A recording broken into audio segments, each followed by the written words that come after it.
God our Father, we all are your servants. We trust in your mercy and love. We trust also in your guidance. Direct the meetings of this council of North College Hill to make good decisions for all the people who live in our city. Give all the members of this council wisdom and insight to know what is best for our city. Help us to be fair and just in all our decisions. Bless us all to the very best we can. With your help and guidance, we pray this in your name. Amen. Amen. Amen. I pledge allegiance to the flag of the United States of America and to the republic for which it stands, one nation, under God, indivisible, with liberty and justice for all.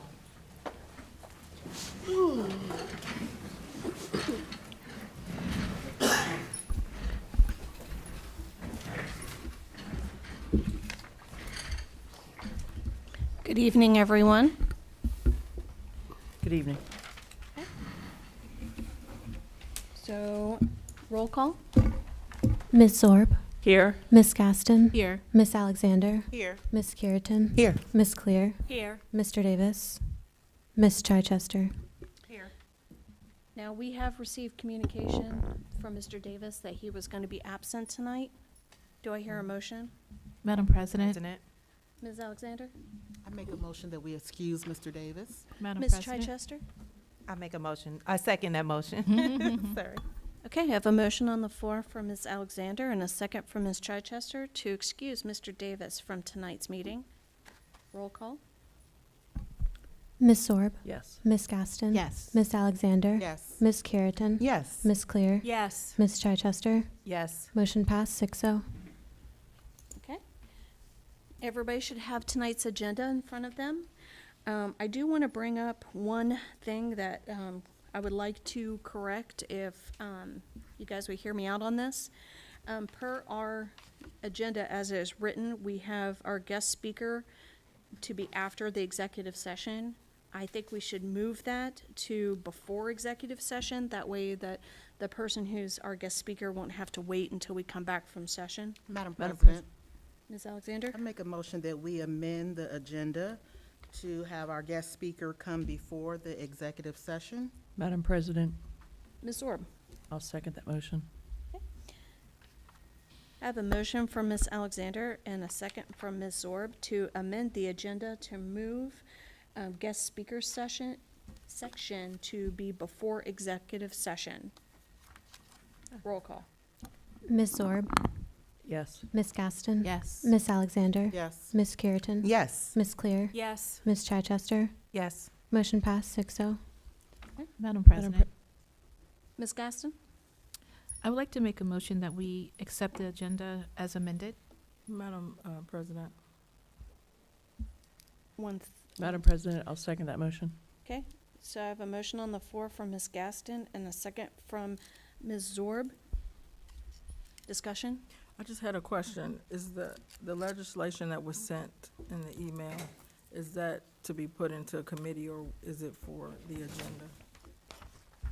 There was additional pieces of legislation that were attached to this email. So tonight we have the third And I reading. know a couple of those were in committee. I'm sorry. So so there's the third reading tonight of ordinance 3-2026, the second reading of 8-2026, and a first reading of ordinance 4-2026. So on the email, there is a texting, prohibiting texting, and there's also establishing policy, cyber ransom demands. I just want to make sure those weren't. Madam President, Ms. Clear? the third piece of legislation she's referring to is in committee. It's in Rules and Public Policy. Which one? And the tax assessment. The tax obligation for officials is in No, not that Rules one. Committee. It was an assessment. Did you ask them? Madam President, Okay. Ms. Zorb? I can speak to the assessment. I was asked to add that to the finance agenda. Madam President, Okay. If we're Ms. talking Dukestein? about the same assessment, Madam President, Ms. Dukestein? there are two assessments. I Okay. sent you one additional, and then this one was the one you talked about in committee last time. okay. One is for trash and the other one's for high grass. Ms. Sorb, are both of the, you said, Ms. Dukestein mentioned that one was talked about at last finance meeting, correct? And was that the one for the, not the high grass, but the other one? This one here is the one that we talked about in budget and finance, so it should be on the agenda. Okay. So I'm sorry, Madam President. Yes, Ms. Sorb. So, I'm going to speculate that, neither one of these are super high urgency, so can we just wait till the next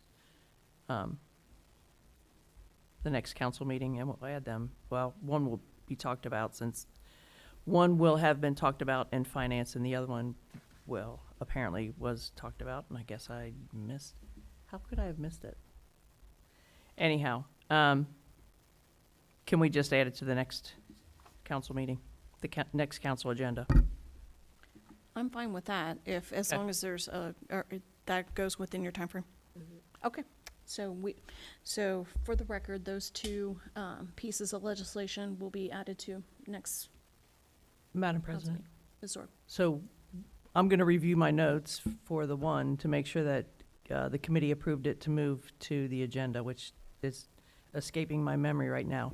The second one has not been discussed in committee yet, so pending the committee passing it through, it will be on the next agenda. Excellent. I Very can't good make that commitment clarification. at this point. I like that clarification, thank you.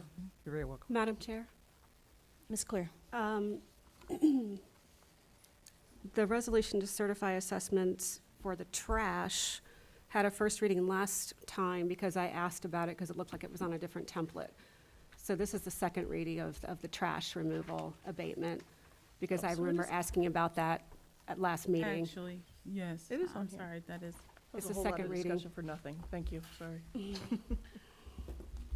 Okay, can we start over? Ms. Dukestein, there is one piece of legislation for assessment, and that is for high grass.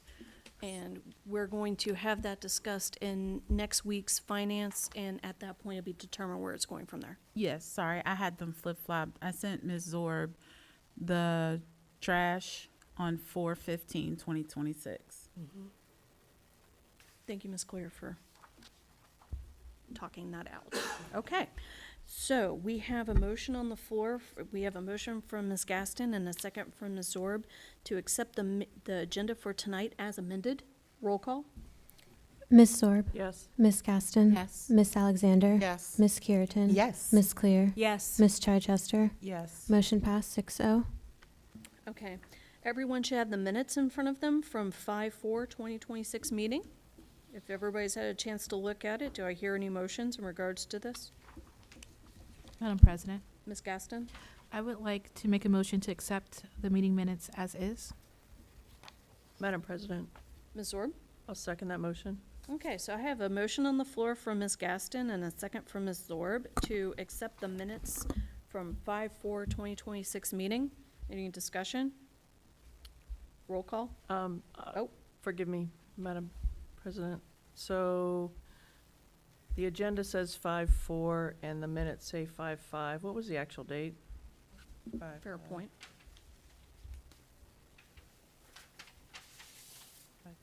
Oh, 5-4. Madam President, I mean, that's Correct. Mr. Dieters has told us repeatedly that that's just a typo kind of error that can be, I'm showing that the last Change. meeting would have been 5/4. Yeah, 5-4 So where are we saying that? It says 5/5 at the top. in the meeting minutes? in the minutes, In the- Okay, so, the top of the page. Ms. Clear, can you make that correction? Mhm. Okay. Any further discussion in regards to that? Roll call? Ms. Sorb? Yes. Miss Gaston? yes. Miss Alexander? Yes. Miss Curitin? Yes. Miss Clear? Yes. Miss Chichester? Yes. Motion passed 6-0. Is there any communications? I have no communications this evening. Do we have any public comments? I know we have one that Ms. Stagman did email me in regards to, and she gets 5 minutes because she emailed me. Was there anyone else signed in? Miss Stagman is the only one signed in this evening. Oh, boy. My name is Linda Stagman. I live on Waltham Avenue. I've been here for probably 60 years, I guess. Around tax time, when we were talking about the school tax, I pulled up my Hamilton County Auditor page to see where my money goes, where my taxes go and how it's broken down. So I see the school, which I assume goes to the school, and the library, and family service, and mental health, and park, and crime, and senior services. Well, I wonder how much money we get from senior services and where we spend it, since we've got a part-time person who works in the senior center. And I figured if she works 9-12 hours a week, that's about $240 a week. So that's about $12,000 a year. So when I called the Hamilton County Auditor's Office, they were kind enough to send me a report, and we get 2 distributions from them. So in '25, I used a full year as an example. I got 2 distributions totaling about $49,000-$50,000. And let's see. So then I also pulled up my friend, the Ohio checkbook, and there's $57,000, looks like we took in '25, but since we pay our taxes in the rears, I don't know if that difference has something to do with it. And then when Ms. Stevens was here, she said how when we rent this out, that half of the money goes to the senior center and half of it goes, I guess, to the city. So on the Ohio checkbook, it says that, well, that's the full one. Part of it, 19,000 goes to Department 000000, so I don't know what that is. And 37,000 of it went to Department 320-320.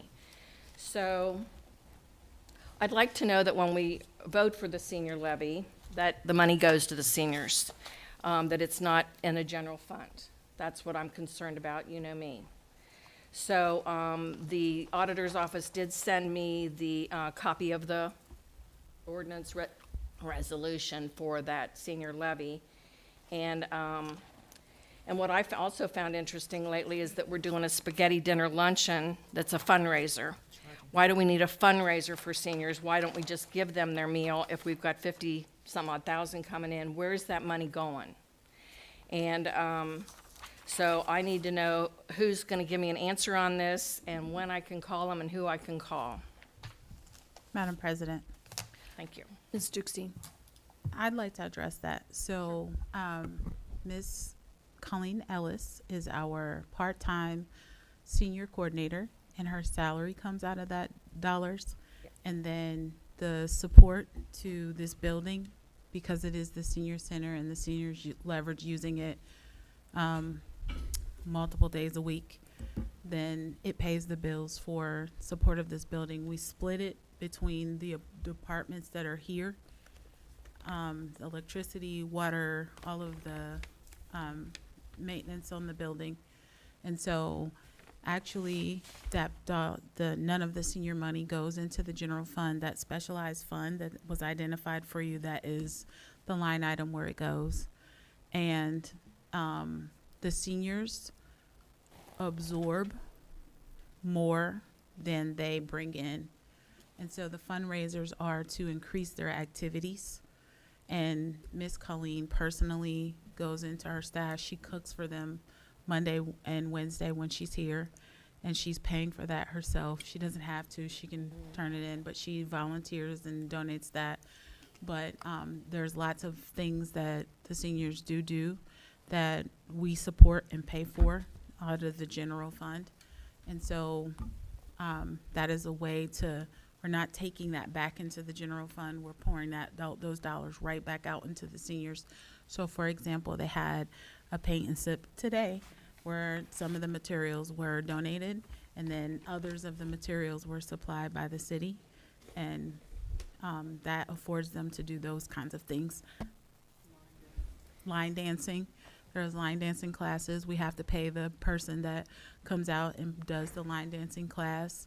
And so there are lots of things that we do. We give them gift cards at Christmas time as gifts. I was just assuming that that if she's only here But these, I'm assuming that the senior center only operates when she's here. And based on that, if that's only 15 hours a week or something, then, you know, her expenses during that 15 hours should be appropriate, I guess. So she works part-time, Right, I got that. and part. so then she's here more than when they're here, because she has to prep for them being here. She helps move the room around to prepare for them after council meetings. She helps set up the volleyball net. So there are support things that she does in order to. She's only here like 15 hours a week. I can't remember if it was 9 to noon. I met her up here that one day, and it was 9 to noon, like 3 days a week.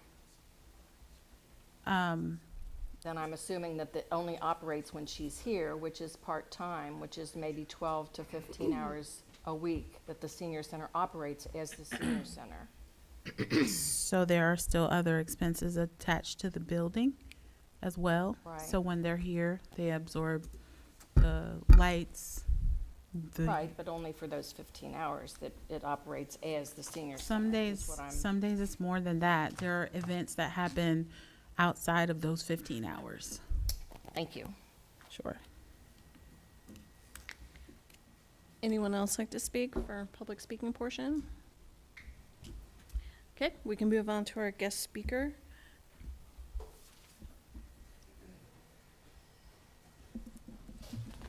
Hello, council. So real quickly, I'm going to address some other things real quick, and then I wanted the guest speakers to come in. It is National Mental Health Awareness Month, so it's a big part of our organization. I actually sit on the board for Tri-State Peer Support that goes out and does peer meetings. If there's a critical incident in a fire department, police department, we go out and make sure everybody's okay. So this is near and dear to my heart. But I wanted to address, obviously, again, a lot of negative talk yesterday online considering traffic and traffic enforcement in our city. I don't know how many times I have to tell everybody that we are out here doing this job constantly and making a ton of progress. The issue is not going to go away just because we write a ton of tickets. It's a joint thing between all of us. So I hope everybody understands that. I hope the community understands that. So we've responded to so far, just through May 17th, 4,685 calls for service for a town of 1.8 square miles and 9,300 residents. Out of that, we've made over 1,200 traffic stops, okay? And out of that, 488 of those are on what we call regular duty stops. So on their regular shift, besides taking calls, they're out running traffic. Now, we also have the STEP program that the city continues to pay for, even though we do not get hardly any grant funds for. We get 12 hours a month. That's it, because we do not qualify for the national and state STEP program because we do not have enough fatal accidents in our town. So I'm saying this because it's disheartening when our guys are out there working and they see the negative comments. They see council members joining in on the negative comments. That doesn't do anything for our morale. And morale is huge, especially when it comes to mental health.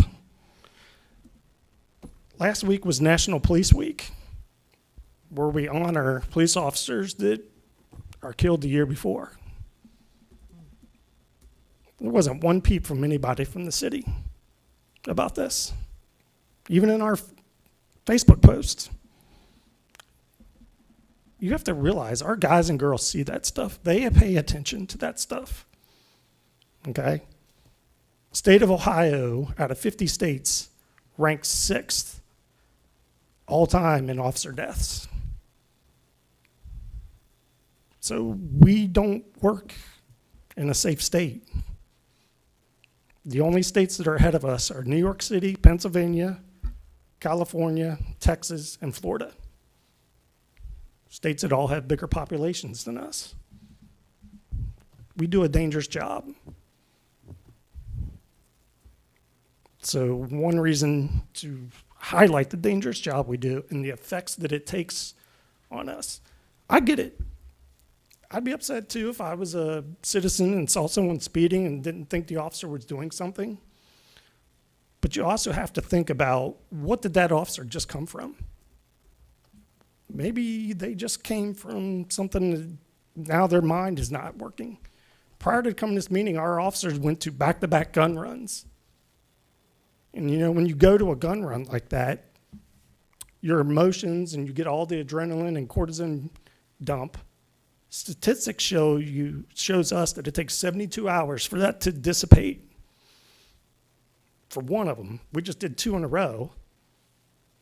Those 3 guys come back tomorrow. So that's still in their system, processing. So I just want to speak on that, and I will let these folks.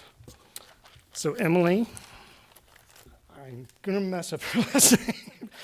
And then Pete Gardner actually works with me on Tri-State Peer Support, and he's one of our guys that actually goes out and does speeches and talks. So Dr. Berkeley had done this before. She couldn't make it tonight, so these great folks agreed to come in her stead. So I'll turn it to them.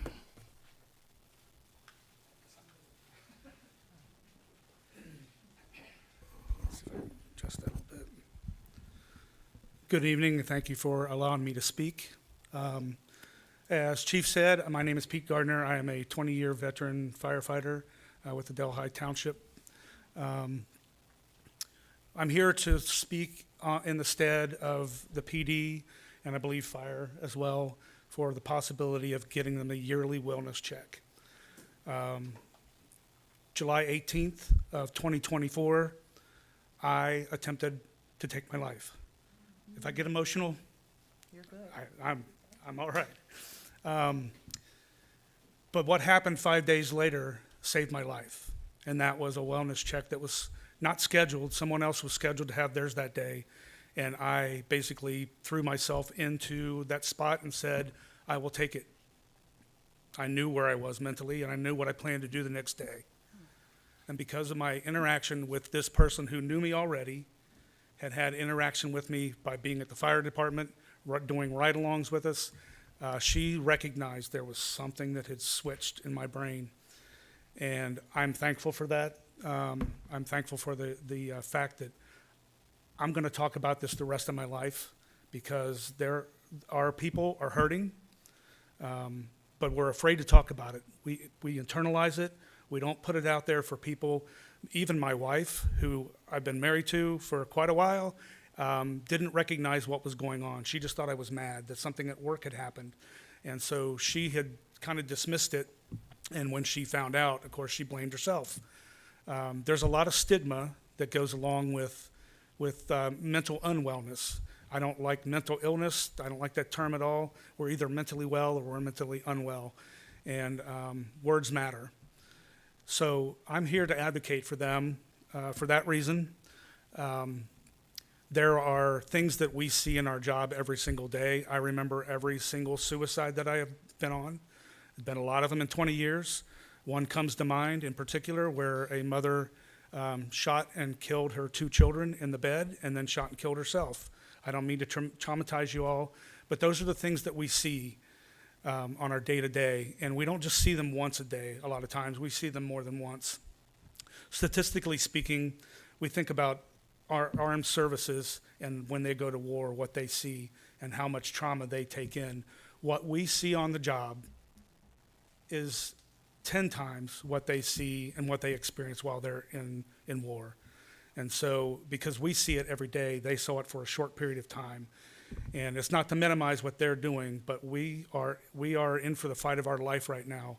Our statistics show that our suicide rates are going up, both in fire, police, and in dispatch. Going up, not coming down. A lot of the normal people will call them, it's coming down somewhat, but in our group, it's going up for some reason. And a lot of it has to do with the stigma that is associated with it. Police officers won't talk because if they talk about it, they're going to lose their gun. If they don't have their firearm on their hip, guess what? They don't have a job. Firemen used to be, and I even had recently someone in Delhi who said to my chief, why is he still on the job? Well, it's because the person that they chose to check me out yearly found it, treated me, and returned me to work without anyone knowing it. Because when we get the help we need, we do the work. It takes approximately 8 to 9 for the normal, am I right? Treatments for first responders. Military takes twice that, which seems kind of weird because they're not seeing the stuff we're seeing on the regular basis. But that's when we were given a plan as first responders, whether it be how to fight a fire, whether it be how to start an IV, give somebody medications, do CPR, whatever it is, we do it. We stick with the plan. And that's why I'm here today, is because I was given a plan that day in Delhi Township's main office, and I stuck with it. I pursued everything I could to get myself better, and I am not afraid to go out and talk about it. I will never be afraid to talk about it, and I think that's all I've got right now. And I normally give about an hour and 15-minute talk about my experience and why I was where I was and where I am today. I'll give you an example of the healing that took place. How many in here have children, grandchildren? Okay, I loved my grandchildren, but I didn't love them, right? When they came to my house, I would say in my head, I'm happy to see you. What time are you leaving? Today, I can tell you, I was watching my beloved Ohio State football team on a Saturday morning. My one grandson lives just around the corner from me. Normally comes and talks to my wife. She didn't happen to be there that day. Knocked on the door. I said, come in. Didn't know who it was. Door's always open. And he came in, and we sat and talked for an hour and a half. I shut off the football game. That was my priority that day because of the changes that have gone on in me because of the help that I received and the fact that I'm working a plan. And I just encourage you guys to really seriously consider giving these guys this benefit. If it saves one life, every dollar you spend is worth it. So I will open it to any questions that anybody might have. And then Emily's going to come up and kind of give you an idea of how the system works. Anyone? Madam President, Ms. Chichester? I just want to say thank you for your story. Thank you for having the courage to share. And I want to address the oversight that we missed last week. I apologize, and I support you guys 100%. And you're right, you guys do see more. And so I'm not understanding why the number of sessions, is what it called, is lower. So is there a way we could look at maybe increasing that? It's 8, maybe to 10? Yeah, I'm going to let Emily address that. What happened with me getting my treatment was not covered by insurance. It was out of pocket. Really? Because here's the other thing, our EAPs that we have with our insurance, a lot of times what our first responders have found is when they go to talk to these people, they find out that they have no clue what we do on the street. And so they're explaining the first 1 or 2 visits and trying to catch them up to speed on what we do, what we see, and how it affects us. So if we have, say, 6 sessions, we use our first 2, and it's wasted because we're explaining what we do. Yes, that is something that could probably be done in that aspect, but a lot of EAP clinicians have really no understanding of what we do, and so that was one of the reasons why I chose to go with Erica Berkeley, is because she understood us. She was already up to speed on what we did, and I didn't have to explain it to her. So, Madam President, Ms. Gaston? I just wanted to say thank you so much for sharing your story. I work in mental health and behavioral health as well, and it takes a lot of sessions for someone to really get into knowing who you are and to be able to support you. I think this is extremely important.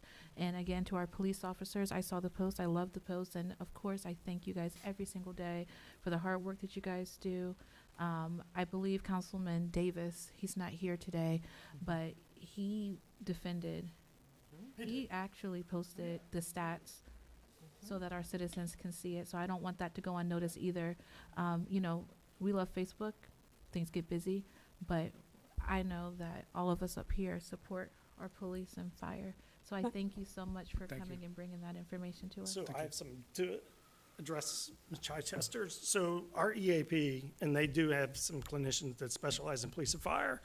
We have 25 visits, so you can Okay. get the help. But what we're looking for additionally is just like somebody from, like Tri-State Peer Support, name, not necessarily Dr. Berkeley, or maybe somebody like Emily who's with her association, or the other gentleman that does it, to come in and do voluntary, once a year, 1 hour wellness check.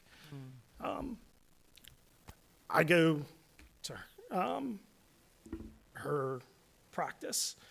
The clinician I was seeing didn't specialize in the problems I was having. So I don't know if you guys know, I was here when Tim Unwin had his accident and was killed, and Mr. Dunson was here. I stood at the accident scene for hours and watched both gentlemen be extricated from their vehicles, saw the condition of both gentlemen. So that's traumatic. I kind of put it to sleep. But when our guys had their auto accident in January and I come on scene and I see our vehicle upside down, a gentleman who was the Springfield Township officer who was there, who was also there, first thing he said to me is, "I can't look at your car because all I see is Tim." And I said, "I know. That's why I'm taking a couple pictures and then not looking at it." And then for weeks, I started having nightmares and couldn't sleep because of constantly seeing the flashback. And just one day, just sitting on the couch with my wife, just we were watching something, and all of a sudden it just like hit me. Started crying for no reason. And then she was like, "What's wrong?" And I'm like, "I've got to fix this." So I called Dr. Berkeley, and she was like, "Hey, I have somebody for you." And I went, a couple visits, and it was gone. But that's all we're really asking for police and fire, is that 1 hour a year. And obviously it's Mental Health Month, but we're also getting close to insurance renewals. So that's something we would like the city to look into for insurance renewals, to potentially take care of this for both agencies. So I would be on a different side than Chief as far as whether it's voluntary or not. When you do it voluntary and somebody goes to see the clinician for that yearly visit, people are looking, people are watching. If you make everybody go, then everybody has to go, and nobody's going, "Why are they going to see a clinician?" It just takes that mystery out of it for them. So that's my stance, my thought process on that. But anyway, thank you again for allowing me to speak. And I'm going to have Emily kind of give an idea of what it looks like. Hello. Like they said, my name is Emily Fumarola. I'm here instead of Dr. Berkeley. Her little one got a fever right before earlier today. So I am not the public speaker Dr. Berkeley is, but I'm happy to be here with you all and talk about wellness. I always hate talking after Pete because he does such a fantastic job, and then he always makes me choke up. So I apologize if I'm sinusy from that.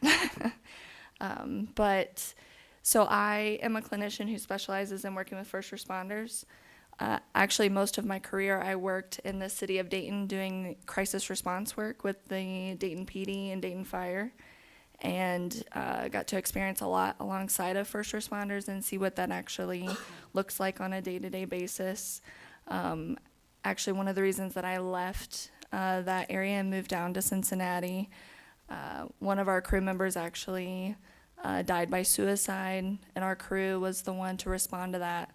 And I held that gentleman's 12-year-old's hand for that day. And it greatly impacted me. And coming, to Cincinnati and meeting Pete and Dr. Berkeley and Amy Foley with the Tri-State Peer Support Team and Chief Cheney,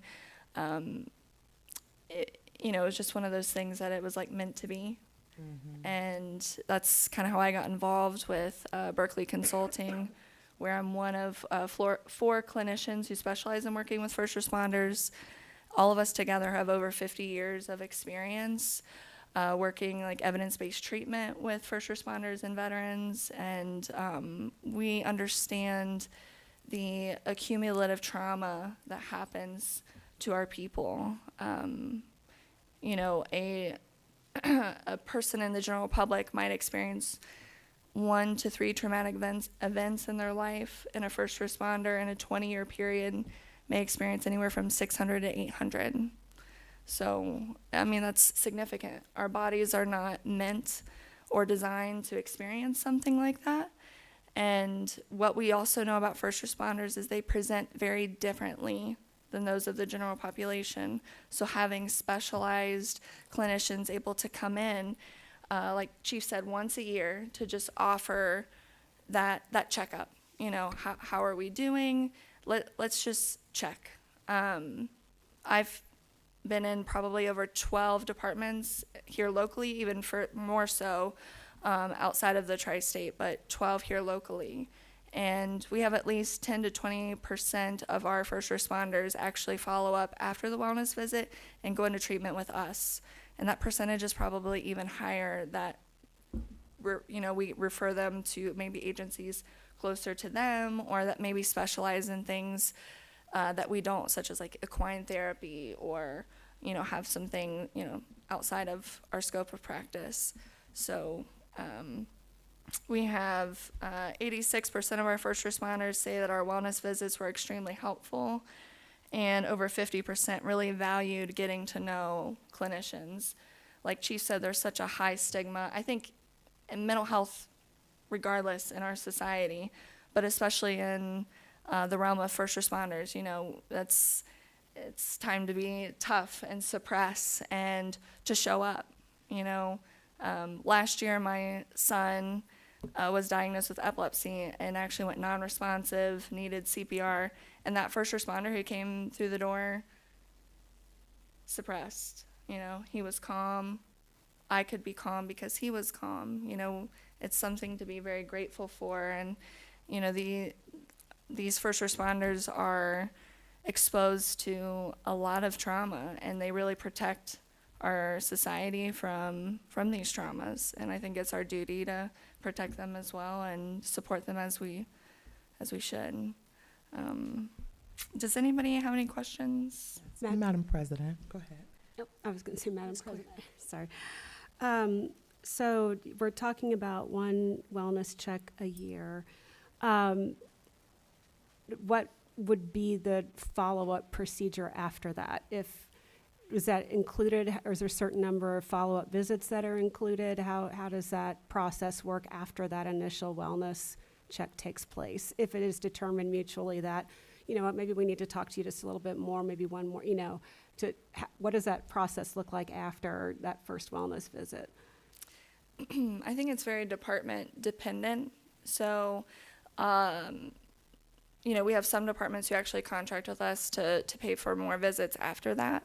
And so, but oftentimes people pay with their HSA, or we work with the Chip Terry Foundation. I'm not sure if any of you have heard of that.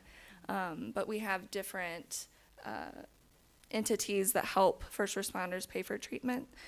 But we always just try to work with our first responders in whatever capacity, whatever the contract is, to make sure that they get the treatment that they need, whether it's with us or, what we can find them culturally competent clinicians to work with. Sure. Madam President. Ms. Curitan? Thank you so much for being here. We really, really, really appreciate it. To Pete and also to Chief Cheney, a couple of questions, and actually I want to make a statement prior to. Chief Cheney, you made reference that there were defensive comments made by council members. And reading over the comments, maybe there was one that I missed or others missed. I don't believe that. Okay. So what was potentially relayed maybe was conveyed. It could have been. As chair of public safety, I realize, and coming from a family of law enforcement officers, that has gone up through the ranks in many, many years. I support our police department. What I don't want anyone to misconstrue is anyone who asks questions, like you had made mention that there was a question about why this person didn't stop someone driving on Galbraith Road. That's just a citizen who's asking a question. They don't understand the foundation. They don't understand the stats. Or maybe they didn't know the stats. And so, yeah, so we want you to know that we support you. And that's hard. That's near and dear to me. Law enforcement is near and very, very dear to me. And I also wanted to say, Pete, thank you so much for sharing your story, for being vulnerable with us strangers, for being open. There are people who watch our videos live, and so I hope that if there's a police officer, a firefighter who's out there who may have been in your shoes, that they will hear your story and reach out for help and support.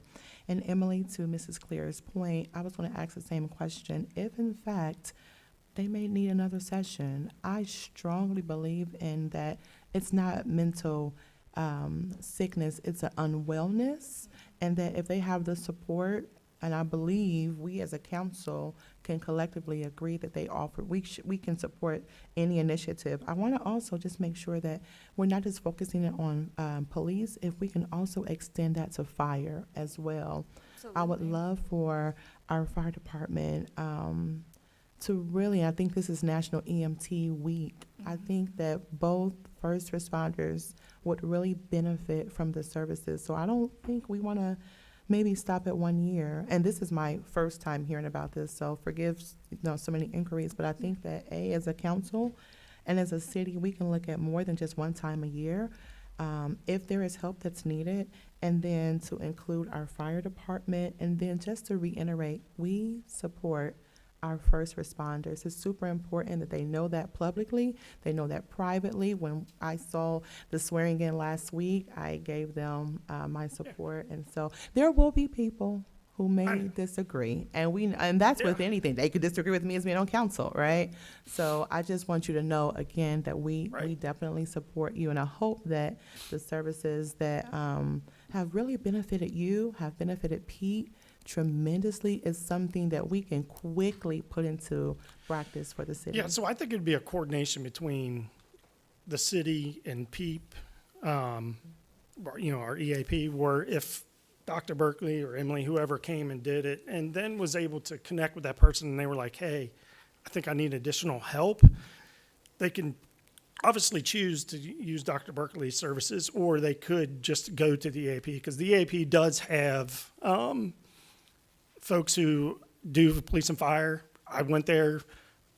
I really liked my first guy, but unfortunately he retired. So nothing against my second person, but it's just not the same connection, and you have to have that connection for it to really take hold. So that's why I made the transition to the other gentleman. So I think it'll just be something we'll work out. Thank you. Thank you so much for coming tonight and speaking with us. Madam Chair, I had one more question real quick. Real quick. Before yes. they go. I was happy to hear that we're still engaged with PEEP. Does our engagement with PEEP still extend to family members? Because I know family of first responders also. And just the other thing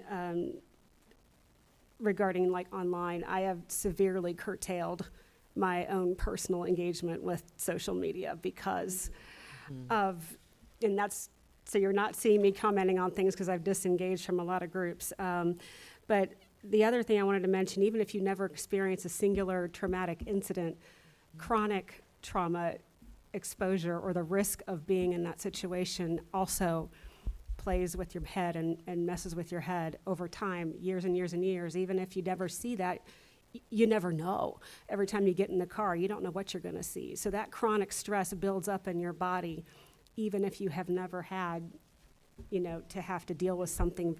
We call it a death by 1,000 cuts. Yeah, it's a chronic. I think they're calling like chronic post-traumatic stress or chronic traumatic stress or something they're calling it now. But yeah, I just wanted to bring that up as well. Family members also are able to participate in PEEP. Thank you. Madam President, I'm sorry, Yes, sir. I do have one other comment I'd like to make. So I guess my question, I think, is more to Ms. Dukes-Dean. So is this something that has already been budgeted for? Is this something that needs to be added to the budget and finance agenda? Like, how would you like us as council to kind of work towards this? No, it hasn't been budgeted for 2026. So right now, the city is undergoing all of the support, specifically the focus is on EAP for what it will look like in the coming re-enrollment for August, which will kick in August. And so I know that there's a lot of expansion on the programming there. And so I think it would really help us to understand what the programs are going to be offered there, and the increases that are coming down the pike there. And so I don't know. So if you're asking me as in the budget for 2026, the answer to that is no. And I don't have all of the details for this particular program. Madam President, Ms. Orr? so would you be okay with me putting it like in the parking lot for the finance agenda, and then when you can get some more numbers, we readdress it then and bring it to the, I don't want to lose sight of it, is kind of where I'm going with this. That's fair. I think my follow-up will be to get the details, how the program works in conjunction with the new benefits that we're moving towards, and the Center for Local Government, and then bring it to Council Budget and Finance Committee to talk about further. Perfect. Thank you. Madam President, Ms. Curitan? I just have one quick question for you, Chief Cheney, before you head out. Unless you want to hang out with us, you're welcome to. So hearing that it is not budgeted for 2026, but hearing the concern, and tell me your first name again, sir. Pete, okay, thank you. So we have Peep and then Pete. Okay, Yes. got it. I wanted to make sure. So hearing what he has expressed, we're in the 5th month of the year, so we still have 7 months left. Do you believe the department is comfortable, or do you believe that it would be in the best interest of council to look at something a little bit sooner? Tell us, what do you believe would be the best in this scenario? I just think mainly it's to put it in everyone's mind. Like Ms. Orb said, having it in a parking lot. And then when we get some numbers from our insurance, I know Dr. Berkeley's practice does not take regular insurance, so it's like a self-pay program. So that would be something we would potentially have to work out. In speaking with people at PEEP, I don't believe they come and do these on-site one-on-one visits as part of the program, because you get 25 free for yourself to go. So, I mean, that is a lot of visits. I'd never exhausted mine ever, because at some point you're like, oh, I can't go. So I just think it's something to look at for our insurance plan, and maybe see what the insurance carrier is willing to do for the city to help us with that, is the main point. I'm not asking necessarily for the city to chalk up the funds. It may just be something that I think we put in the insurance carrier's mind, like, hey, this is something as a city we would like to do for police and fire. But you're comfortable waiting until 2027? If we have to. I just want to make sure it's, because we always can send them to PEEP, and we've had officers come and say, hey, look, I think I need, okay, here's a number, and that's as far as I ever go. Okay, so one last thing, Madam President. If in fact when Ms. Dukes-Dean gives council the numbers at her timing, and then Ms. Zorbs has it on her parking lot, I want to just invite you back, and just so we can make sure that we want you to be a part of the conversation. Oh, yeah, absolutely. This is not my expertise, even though I have family. This is not my wheelhouse. So we want you to be a part of that conversation. Absolutely. We can give you all the very, very best. in this. Absolutely. Thank you. Thank you. One more comment in light of what you were just talking about. What happens with first responders in general across the board when they're struggling, they're not going to seek help. They just don't. I was working with Tri-State Peer Support for almost 5 years before my incident in 24. I knew all the resources, but I wouldn't go. because I was afraid of the stigma. I was afraid I was going to lose my job. So if we can get somebody into these places, your department, any department, and they know the people there and they can recognize when there are changes. When my own spouse didn't recognize a change and understand what was going on living in the same house, when the people I worked with didn't recognize it, they worked with me every third day, sometimes more than that because I pick up extra shifts. They didn't notice it. They knew that something was going on, but they didn't know what it was until I sat down and talked to them about it. And so getting that person in there on a yearly basis probably may not be enough, but it's a good start, and it gives them somebody that they, like I said, I think they should have to go talk to them. You can go in there for an hour and not say anything if you want to, but who does that help? No one. But that gives them the opportunity, if they are struggling, to say, okay, I need some help. Erica came in I actually entered her office, I should say, and she looked at me and she said, "What is wrong with you?" And I said, "What are you talking about?" Like, still trying to hide it. And she said, "You are not the Pete Gardner I know. What is going on?" So she was able to, through a little bit of contact with me, to know that something was definitely wrong. But she knew the signs and symptoms, and so she knew. Now, that's a little harder for our other first responders to recognize that I'm struggling without me opening up and saying something. So that's why I would advocate for having it a yearly, and I will say sooner than later. That's my and it's not my money I'm playing with, so it's not house money, it's your money. But I'm just giving you my insight and my suggestion. So that is all I have to say. Thank you very much. Good, thanks. Thank you. Okay, so next on our agenda, I show that we have an executive session scheduled, and this is in regards to G1. I am not showing the section. What is the section against 120? I think it's 122. Madam President, It's clear. it is ORC 121.22. I knew there were some twos in there. You say 121? 121.22. Thank you. So for section 121.22 G1, to consider the appointment, dismissal, discipline, promotion of a public employee, and G2, to consider the purchase of property. Do I hear any motions?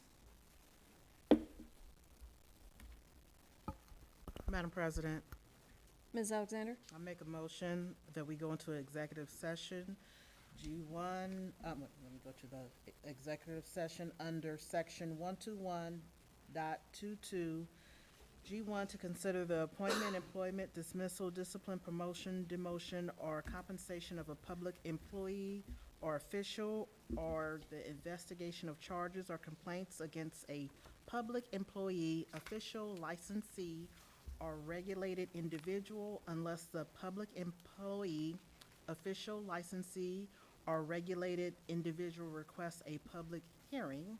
And also G2, to consider the purchase of property for public purposes, the sale of property at competitive bidding, or the sale or other disposition of unneeded, obsolete, or unfit for use property in accordance with Section 505.10 of the revised code. If premature disclosure of information would give an unfair competitive or bargaining advantage to a person whose personal private interest is adverse to the general public interests. Madam President, Thank you for all that, Ms. Alexander. Ms. Zorb? I'll second all of that. Okay, so I have a motion on the floor from Ms. Alexander and a second from Ms. Zorb to go into an executive session under section 121-22, G1 and G2, as stated by Ms. Alexander. Roll call. Madam President, Yes, ma'am. discussion? Of course, discussion. Go ahead. Madam President, who would we invite to this particular session? I'm assuming the law director. I would say the law director. And the administration, I would say Ms. Dukestein and the mayor. All right, thank you. Roll call? Ms. Sorb, Yes. Ms. Gaston, Yes. Miss Alexander, Yes. Miss Keratin, Yes. Miss Clear, Yes. Miss Chichester. Yes. Motion passed 6-0.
have reports from our council committees. Rules and Public Policy, Ms. Clear. Thank you, Madam President. We met last week on the 11th at 6:00 p.m. and had a lot of good discussion. We didn't get terribly far in the agenda because, like I mentioned before, we have quite a backlog. But we talked about the municipal policy prohibiting payment of cyber ransom demands that is on the agenda today for a first reading. And then we also talked about elected officials, municipal tax obligation. That is still in discussion. And we agreed to revisit that in our June meeting once we have a little bit more information. And we briefly talked about acceptable use of AI, which was from our meeting on the 13th of April. I was not there, but I know it was discussed. I watched the video. And then I also shared with the committee, and I can't remember, but I believe I shared with all of council, that Northern Kentucky University has a learning module through their library website that is discusses basically what is AI and how it can be used ethically. It's a very short video, and I had asked them, the librarian, for permission to share that with council. They said absolutely. It's publicly available anyway, but it's on their library website, and I thought it was really good about ethical use of AI and what does that mean exactly. So I found it to be very helpful. We only very briefly touched on policy for tardy arrivals because we're already out of time. But what we discussed briefly, I believe, was the disciplinary process is not something that we have in council rules right now, and that potentially could be something that rolls into this piece as something else that we need to talk about with council rules in general. So I will probably be reaching out to schedule a special meeting, but I know that there's another committee that also needs to do some special meetings. So just to kind of work through and get through some of these nuts and bolts that have been hanging out on this agenda for a long time that we really just need to work through. So our next regular meeting is on June 8th at 6 p.m. Thank you, Ms. Clear. Now moving on to Public Safety, Ms. Curitan. Thank you so much, Madam President. Our committee had a very, very, very fruitful meeting last Monday, May 11th at 7 p.m. in this room. We heard from students, we heard from young adults, we heard from business owners, and we heard from a pastor as well. A lot of the concerns in which a lot of people are experiencing in our community were voiced at that meeting, and I believe that the position in which they would like to see the city, and not just the youth, not just the adults, not just business owners and residents alike, they would like for us to work together collaboratively to build a safety plan that works for all. As I've stated multiple times, we cannot police our way out of the safety issues in North College Hill, and many of the youth, the business owners, and the pastors all agree. In fact, a couple of business owners have shared in which they have received the young adults, the youth, who have come inside their businesses as a safe haven. And along with the pastor, he has mentioned that as well. And so we had a very, very, very, very, emphasis on very fruitful conversation. I'm glad that they were able to participate.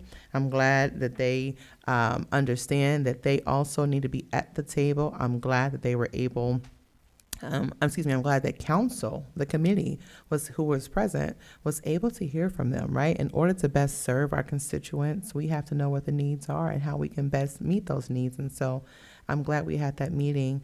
On the agenda was to have our interim police chief, but he unfortunately was not able to attend, which we understand.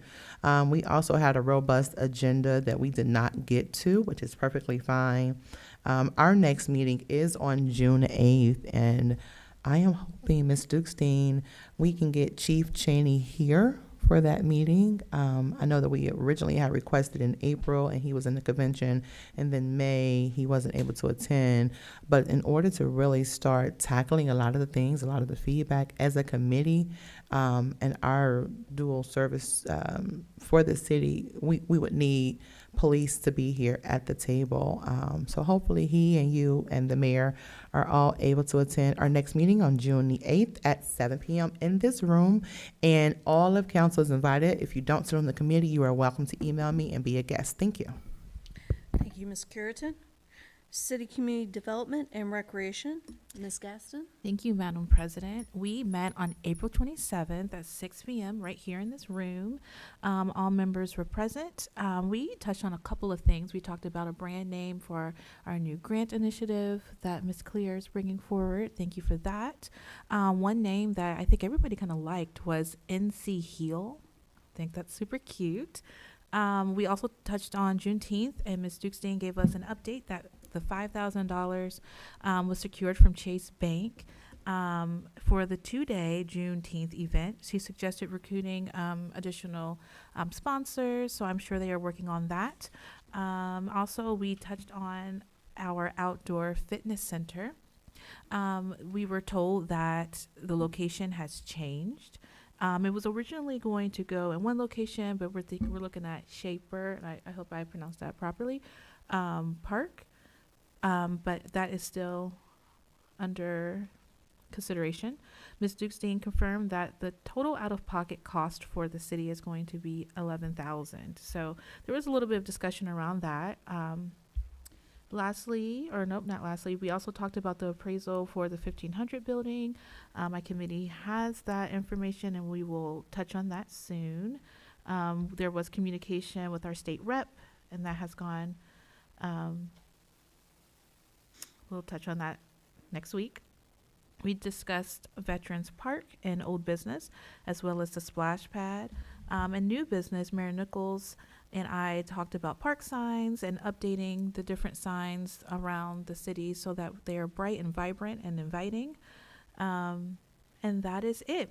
Our next meeting will be on May 25th, right here at 6 p.m. And we're going to talk about the 1500 building and where we're going with that next, as well as securing the location for the outdoor fitness center. And lastly, I do want to add that Mayor Nichols and I and other members of the committee are going to work on ordinances, and we're really doing a lot of research around what is enforceable and what is not enforceable. So stay tuned, and that is all that I have. Thank you, Ms. Gaston. Budget and Finance, Ms. Sorb. Thank you, Madam President. Budget and Finance has not met since our last council meeting. Our next meeting will be on, and I believe Ms. Gaston also, it won't be till 5/26 because of Memorial Day. That's right. Thank you. So we'll meet on Tuesday, 5/26 at 7 p.m. If anyone would have any items, I believe I already got an email from Ms. Dukestein to add something to the agenda. But if anyone else has anything they would like to add, please get that to me before Thursday. Thank you. Thank you, Ms. Sorb. Do we have any reports for any ad hoc committees or assignments? Yes. Ms. Chichester? Thank you. So We Thrive, we met on Friday, May the 16th at 2 p.m. Our next meeting will be June the 12th at 2 p.m.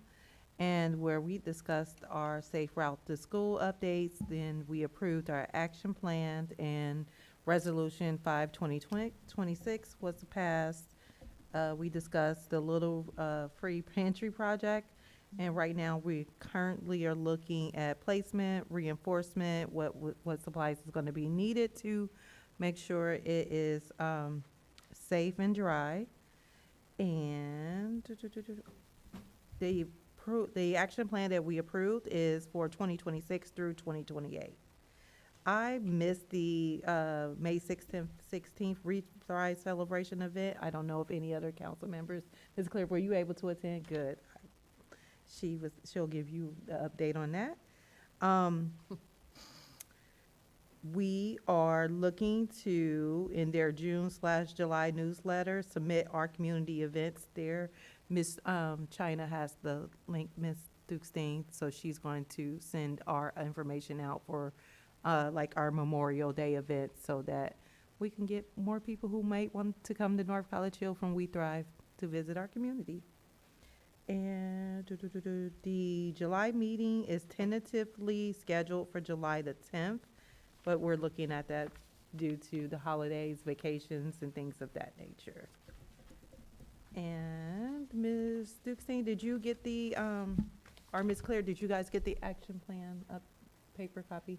I'll scan it and email it to you. Okay. And that is it for the We Thrive. Also, sorry, one more. The tree board, there was able to attend a workshop to build our own rain barrel. So that was completed, and Ms. Javetson, did you get the picture? Yep, she was able to send a picture of that, which I thought that was an awesome thing for them to be able to do.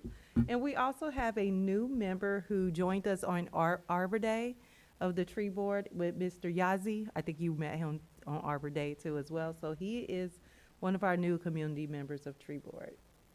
And that's all I have for ad hoc committee. Madam President, Ms. Alexander? Ms. Chichester, you mentioned needing things for the pantry. Well, Or I mean, is it like one of those little small little like book or is it like housed in a? so place? the pantry is going to be, remember those magazine stands they used to have for apartment rentals and things Right. of that? We have one or two of those. I know one by Public Works. And I think one of the community members might have one in her home. She wasn't at the meeting to confirm that. But what we're looking to do is kind of like make sure it withstands the weather. So there's some modifications that they're going to be doing to that to make sure. And so those supplies means from the grant that we're going to the store to purchase whatever is needed to make sure they're structurally sound. Okay, so the supplies are the actual items that you're going to put in those. We haven't gotten that far yet. I was going to say, can you let me know? Because I Absolutely. have a connection that may be able to I sure give will. things Okay. to that. Would you area. like to be one of the volunteers that maintains those things? I'm going to say, not at this point, but I will be a active donator. Can I put you on the list? Donator. Oh, Nice try, Ms. Chichester. That was, there was a lot of effort into that. slip and slide. in Yeah, it there. is. Gotta watch. You'll be signed up for 16 things, Ms. Madam Alexander. Chair, or President? Yes, Ms. Claire. Just to follow up, the Little Free Pantry, that we have received sample legislation from Gulf Manor, where they have also done, they literally just did this just a few months ago. So they modeled it, I believe, after, I think, one of their sign ordinances. But anyway, it has to do with the number of feet it can be set back from the street, how it has to be anchored. They have all those things outlined in the legislation, just to make sure not only that it's waterproof, but that it's safe, and it's not going to obstruct visibility, for traffic, things like that. So they also, as part of the event that happened on Saturday, which was the annual We Thrive recognition event where they talk about the community champions.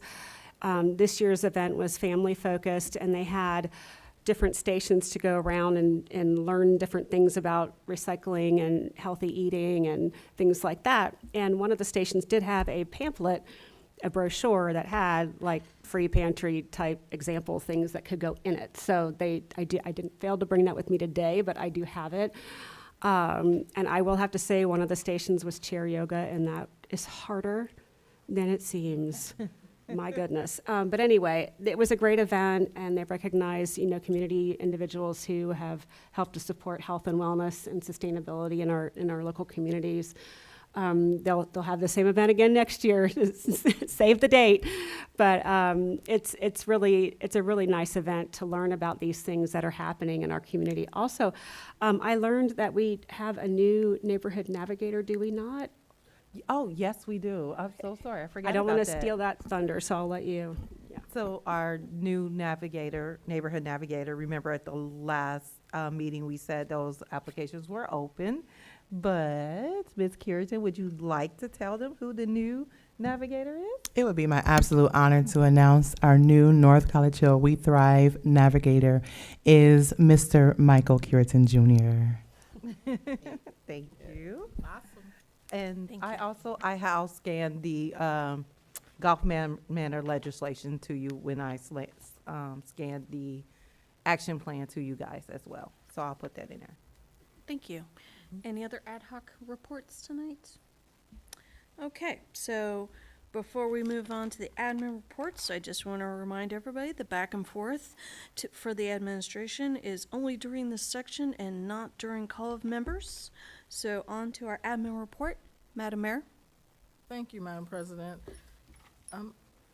I want to start with, I hope everyone did not do like me and almost forget to do your ethics. I know we've had people in the past who didn't do it. So on Friday, I said, oh, with all the notes and memos that I left myself, but I made the deadline, so just wanted to put that out there. The parade, the Memorial Day Parade, is this Saturday, hopefully. I don't know if it's rain or shine. I didn't see that part. 70% chance. It's supposed to rain, 70%. so we may have a delay. I'm saying that has not been told to me, but I know, you know, you lose people when there's rain. So if we have to change it, I don't know what that date is. But I do know if it's going forward, I do understand that you have to be here at 9 for lineup, and it steps off at 11. And immediately following, there's a short, brief program at the grave site where where the North College Hill mainly, that's our only graveyard, but that's where a lot of veterans are laid to rest. This week is the lucky day, last day of school on Thursday. I know some of us are excited, some of us are not. Some parents love for their kids to be at home. I was one of those. And some love for them to be at school, but just look forward to seeing a lot more of our kids out in the neighborhood. I know we've talked about it before. There are the welcome box, I have 2 new homeowners on my street, 2. So I got one. I don't know when you guys are gonna push that out, but I have 2, and you know, new homeowners, they purchased the homes and they are living there. So that's good. That's what we want, home ownership. CIC is tentatively this Thursday at 6. They keep changing the time. Is it 6? It's 6. It's 6. For some reason, I have 6:30 in my head, but it's 6 o'clock. You might want to double check with a member because sometimes things change and they have to reschedule or cancel the meeting. The final thing that I have, if I have a citizen who was looking for a box where she can put books in for students to read over the summer, like a library thing. So if anyone, I know Ms. Brunner told me how she acquired one of the boxes, and I told her about that, but I don't know if that's still an option. So if anyone knows anyone who has. Journey. And there's a small library on Journey on Bising that has a stocked. Madam President. library. Well, she wants to do it in her neighborhood, and she wants to put it outside, like on her porch and in her area for kids in the neighborhood if they're out and they want to read a Madam book. President. Madam President, I'll go after her. I actually went around North College Hill and tapped all of the mini libraries. And on the side, if you go to Journeys, it will tell you, it'll be tagged, and you can go to that website. And that website will not only tell you where all of them are, but it'll also tell you how to either A, build your own, or B, have one sent to your home.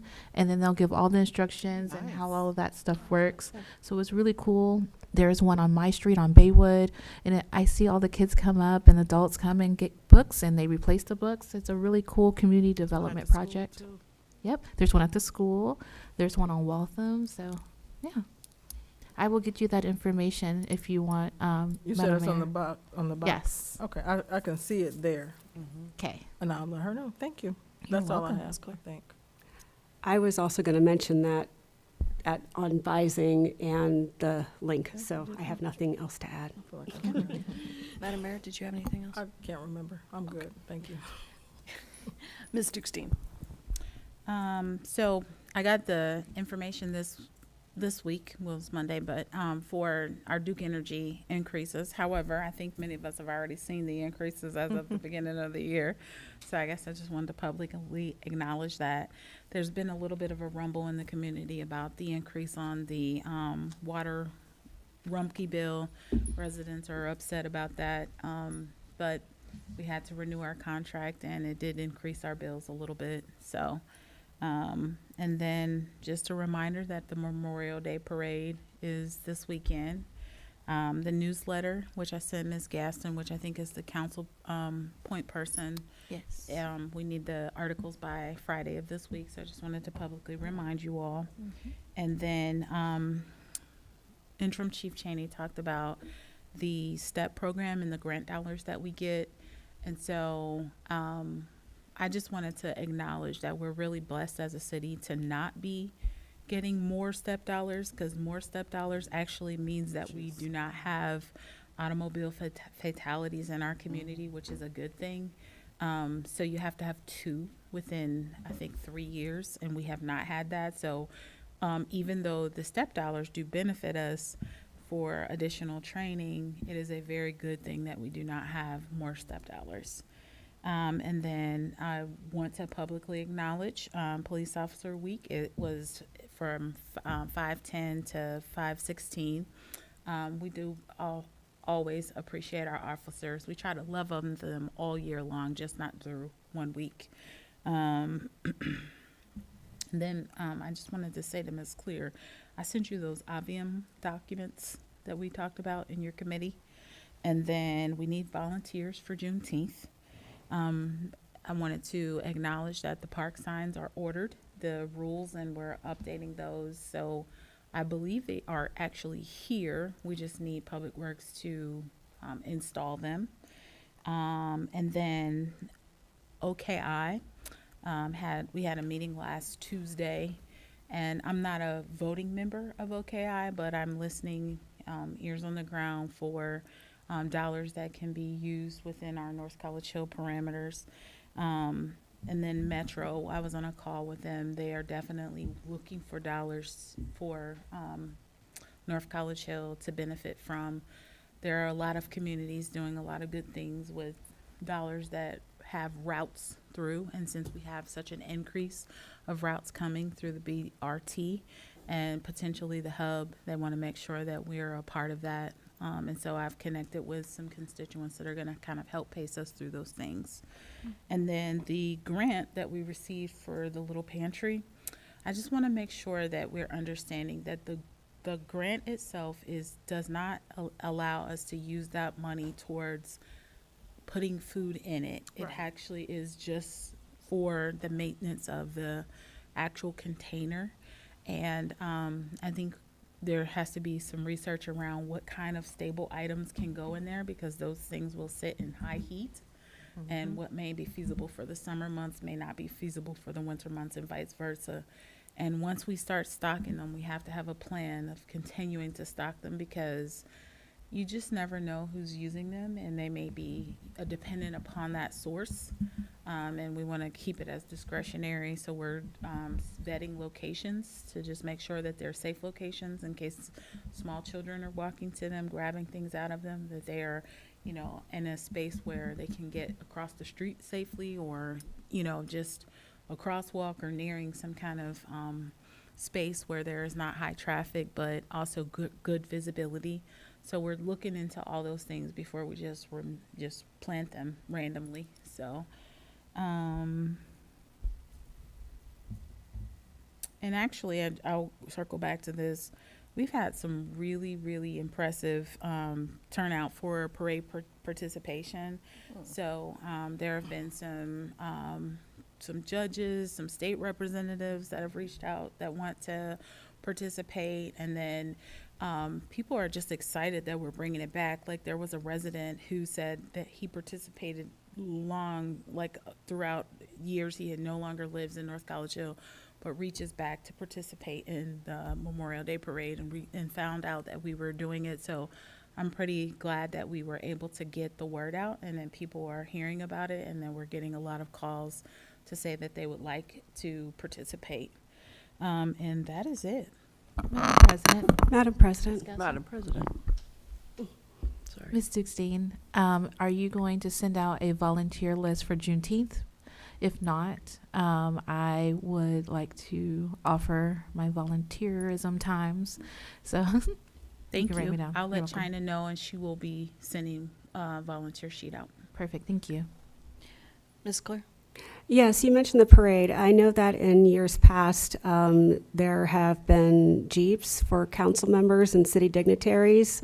Will we be doing that this year? And if so, or if not, what's our how is that going to work? I don't know how that's going to work this year. So council members individually reached out to say that they wanted to participate. We were into our recreational director started March the 16th.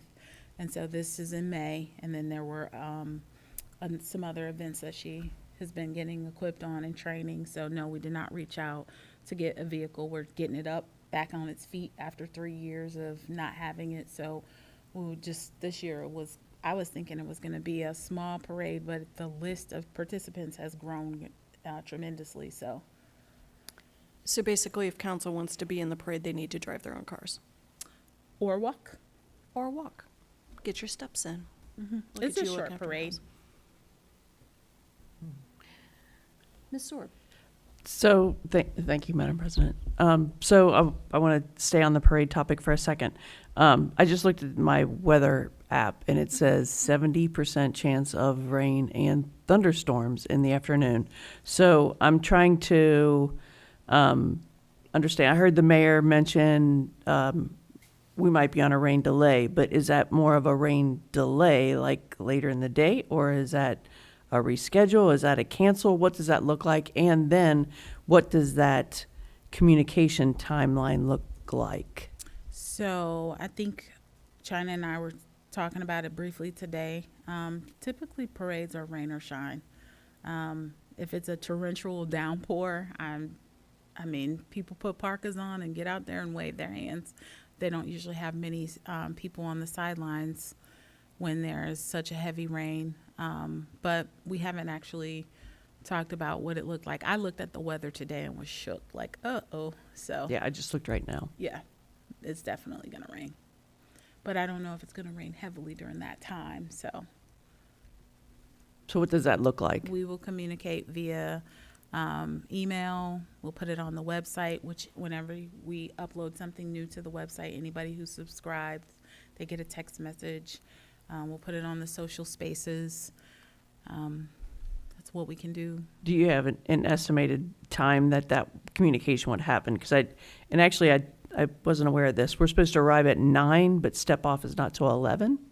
I believe that's I- what was in an email. I thought it was 10. So it is 9. In the email. Madam 2 President. hours? Ms. Claire? The reason it's 9 is because it takes a long time for everyone to get coordinated. Council came later just because you guys just had to arrive and sit in a car. But you've got to line people up, and you got people with multiple participants. Getting all those people corralled in less than an hour to step off is almost impossible. So I understand 9 o'clock gives people time to decorate if they want to and gather everybody who's going to be there without feeling like it has to be rushed. So that's usually why we did a 2-hour window. So, but council didn't have to arrive that early because all you guys had to do was just climb in a car and go. Okay, I'm sorry. I did have one more question. I was curious to know when the Veterans Park do we have a beginning date when those upgrades or updates, whatever, all of the grant money will be, when will that be put into play?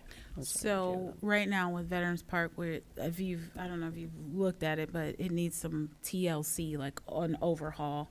So we want to do we're going to paint the swing set and put the swing, there's no swings there. We have to put the mulch back out there. We have to get the swings back out there. We're going to add some ADA swings. And then we will commence with the ramp. There's no sense in putting a ramp there if the park is not even a usable space. So we needed to get that up and running. And when I looked at it, I had not driven past it since probably the fall. And then when I looked at it, I was like, we definitely have to. So in April, we started a plan, and we have some volunteers coming out on the 23rd to, the 23rd, to help us.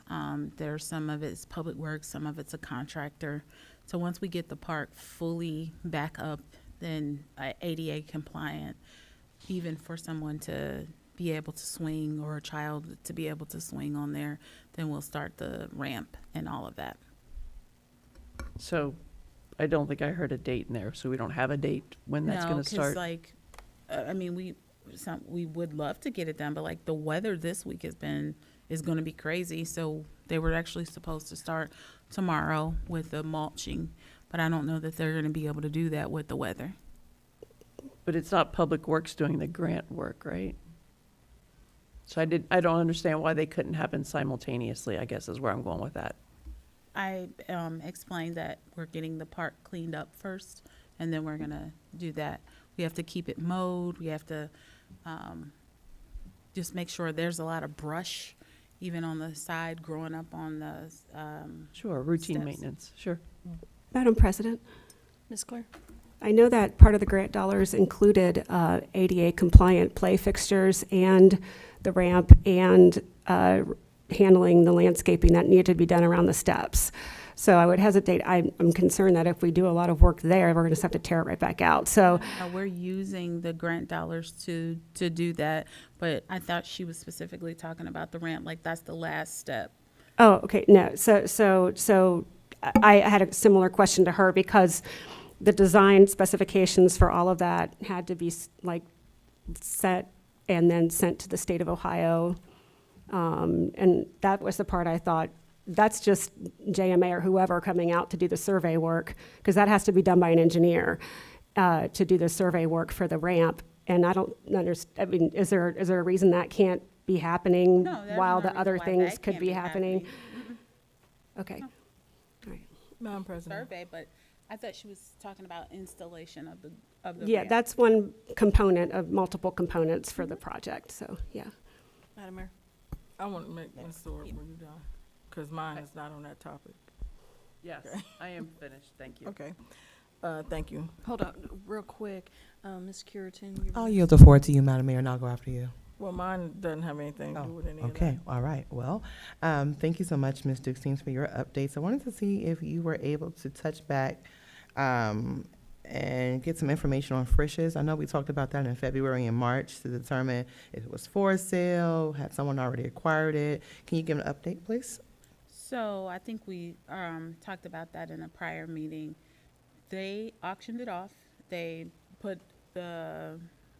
went down the list. I guess the first auctioneer or person who bid for it, the financing did not go through. So then they just keep going down the list.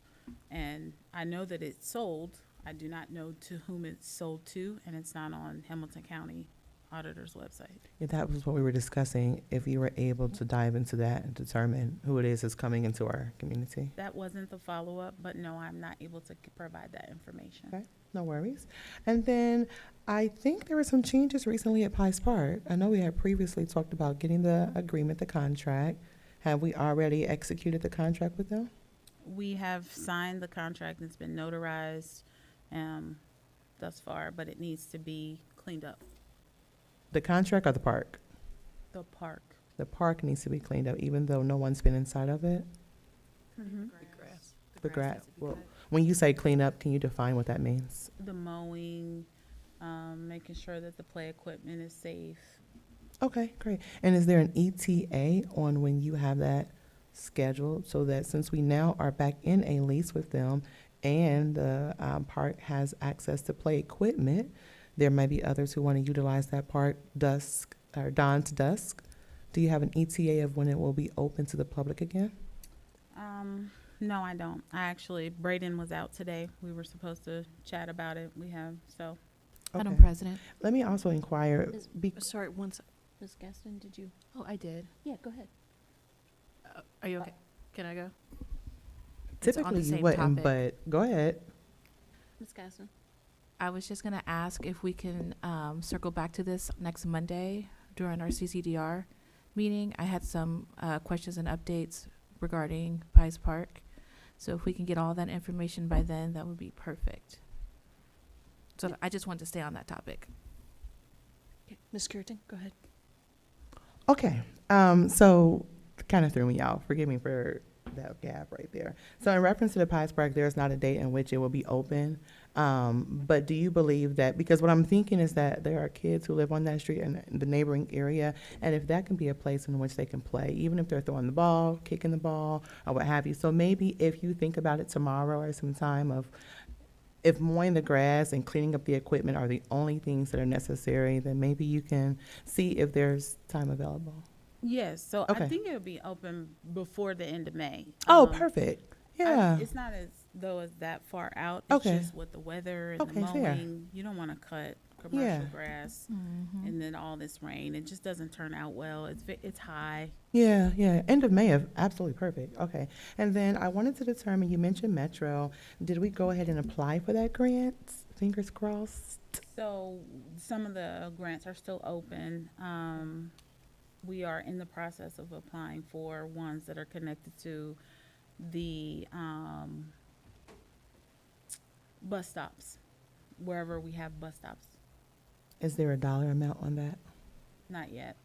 Okay. Is that the only grant that we are going to apply for as a city? No. I believe that deadline is upcoming the 31st. There are multiple grants connected to Metro. Some of that one is the 31st, that is about concerning the curbs and the bus stops. But there are multiple ones that I just learned about last week. So we'll be Okay. applying probably for more than just that one. So the only one that has a deadline of the 31st is for the bus stops? Mhm. Okay, great. And then finally, thank you for putting up the announcement on the marquee on 1500. I saw that today. Is there a way that we can put something in rotation so it's never left empty? Something as simple as, hey, council meetings or committee meetings, or hey, we're housed at 1586 Goodman Avenue. Just something, because there are citizens and residents and even business owners who don't know where to find the appropriate resources. Just something that's informational for the community. No, that's fair. Okay.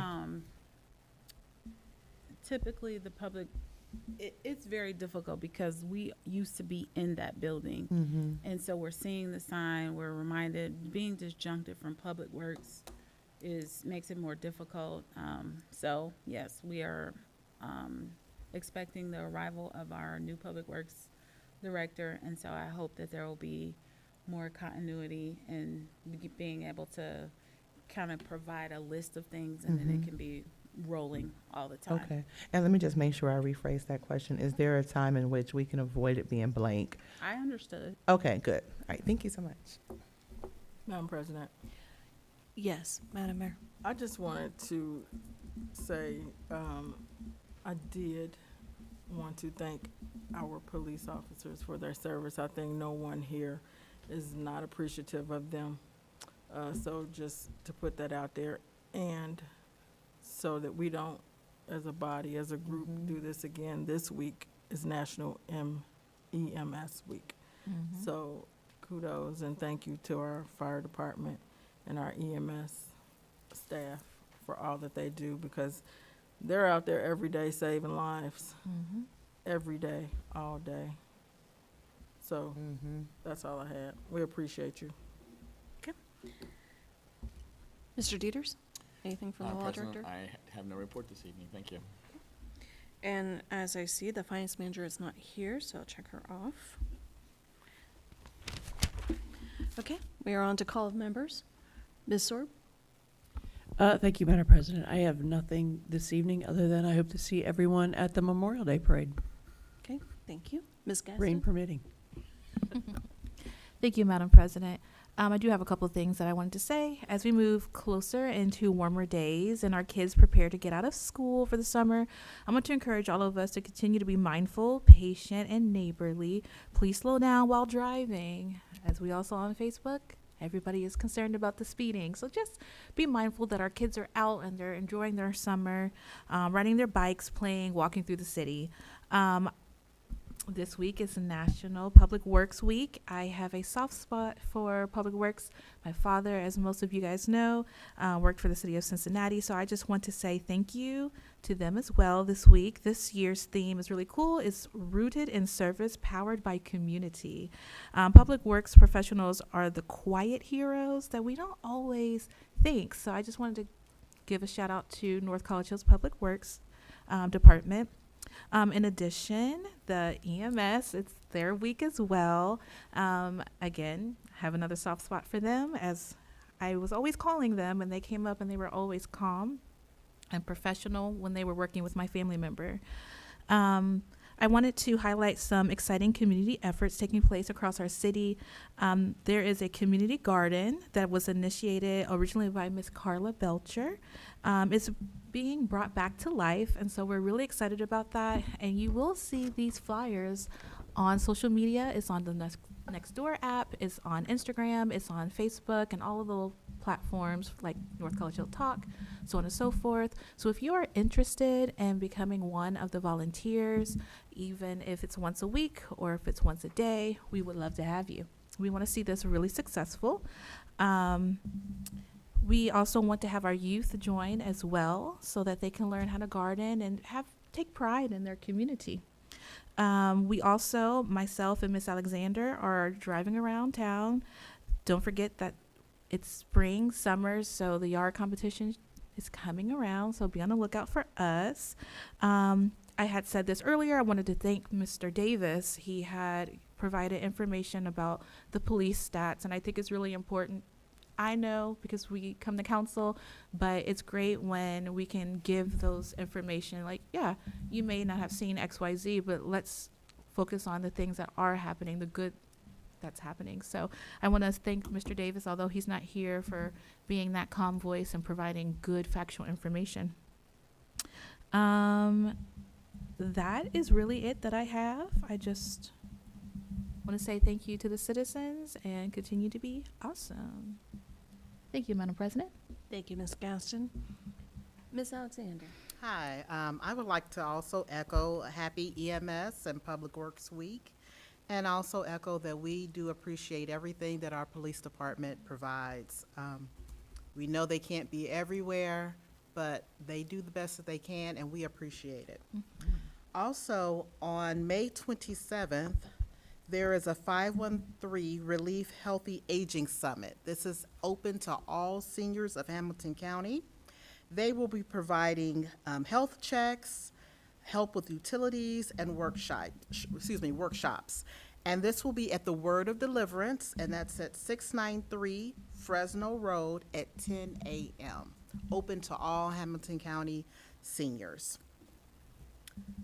Lastly, I would like to pay my condolences to my neighbor across the street, Miss Mary Catherine Harmeyer, affectionately known as Miss Mary Kay. She passed on May 6th. She moved into North College Hill in 1974. Her and her husband raised their children here. She was a devoted member of St. Margaret Mary Church. Miss Mary Kay was the last of the great newspaper readers. When she was unable to get her newspaper because they would just throw it at the bottom of the driveway, it was always one of us neighbors that would make sure, no matter what, that we would take her newspaper up to her door and put it on her doorknob. If my neighbor, Miss Smith, wasn't going to be in town, she'd text me, "Hey, Mosh, I'm not going to be in town. Can you make sure Miss Mary Kay gets her newspaper?" Absolutely. Bring her trash cans down. She lived at her house by herself, functionally, 95 years old. Wow. 95. She was married for 55 years. Her husband preceded her in death. Her family, very close. Every Sunday, driveway packed. You know, they were one of the few neighbors that have a swimming pool. And when we first moved to the neighborhood, we was like, who are these people who always have, these swim parties? And we would affectionately tell them like, oh, they're over there having them skinny dipping parties or whatever. and always the friendliest. And, I just want to continue to keep that family in prayer. Right now, they're trying to get things together. The funeral is going to be this coming Friday. But just know that, we love Miss Mary Kay and her family. And like she, moved here in 1974. That's a long-time resident here in North College Hill. I'm sure she's seen some things, change, streets that were, not, with a light at the end. I mean, she would tell me stories like, hey, our street didn't have a light, you would have to go around it. So she's seen some businesses come and go, highlights, and, probably some lowlights. But I would like to just pay my condolences to Miss Mary Catherine Harmeyer. That's it. Thank you, Ms. Alexander. Ms. Curitan? Thank you, Madam President. She sounded like she was a very phenomenal neighbor and Yes, woman. yes. So thank you for sharing with her. Thank you for sharing her with us this evening. On a more brighter note, congratulations to my fellow council member, Mashala Alexander, who graduated on May 9th from Cincinnati State. Yes, clap for sure. Yes. Congratulations to her. Working and being on council and being a mom and a wife and then going to school, it's a lot. So congratulations to her. I also want to give a special shout out to Pastor Hudson, Kayla Cook, Whitney Peak, and the owners of Salon Deluxe. I am very, very grateful for those who have chosen North College Hill to house their businesses. And these businesses bring value, they add value to our residents and our community. Pastor Hudson has a very thriving church. He is the epitome of boots on the ground here in North College Hill. I'm excited to see of what he's going to do this summer. And I'm very, very thrilled to hear about the partnerships with he and the businesses in our business district. I will say it again until I'm blue in the face. We cannot police our way out of the issues in North College Hill. It takes all of us working together collectively and collaboratively to identify what needs to occur. I am that mom. I am that person. If I see a young person inside the McDonald's, the Shell, the Burger King, or wherever, and they're not doing right, I will share with them there's an alternative way to choose to respond, even when they're upset. And so it takes a collective effort. We cannot just leave it on our police officers to figure it out. We can't. We certainly can't. And they deserve much better than that. And so Pastor Hudson, Kayla Cook, Whitney Peak, and others in our community, along with Pastor Thomas Barnes over at Journey. These are individuals who are invested in our community, who want to see the change, and they are being about the change they want to see. So congratulations to all of them for their willingness to step up. And I'm so excited about the Community Garden Initiative. I emailed a couple of people last week, Ms. Gaston included, and I said, hey, I saw another community who is thriving with her community garden. Let's bring that to North College Hill. So thank you, Ms. Gaston, for hearing what I shared, and now I'm pushing this initiative forward. I really appreciate that.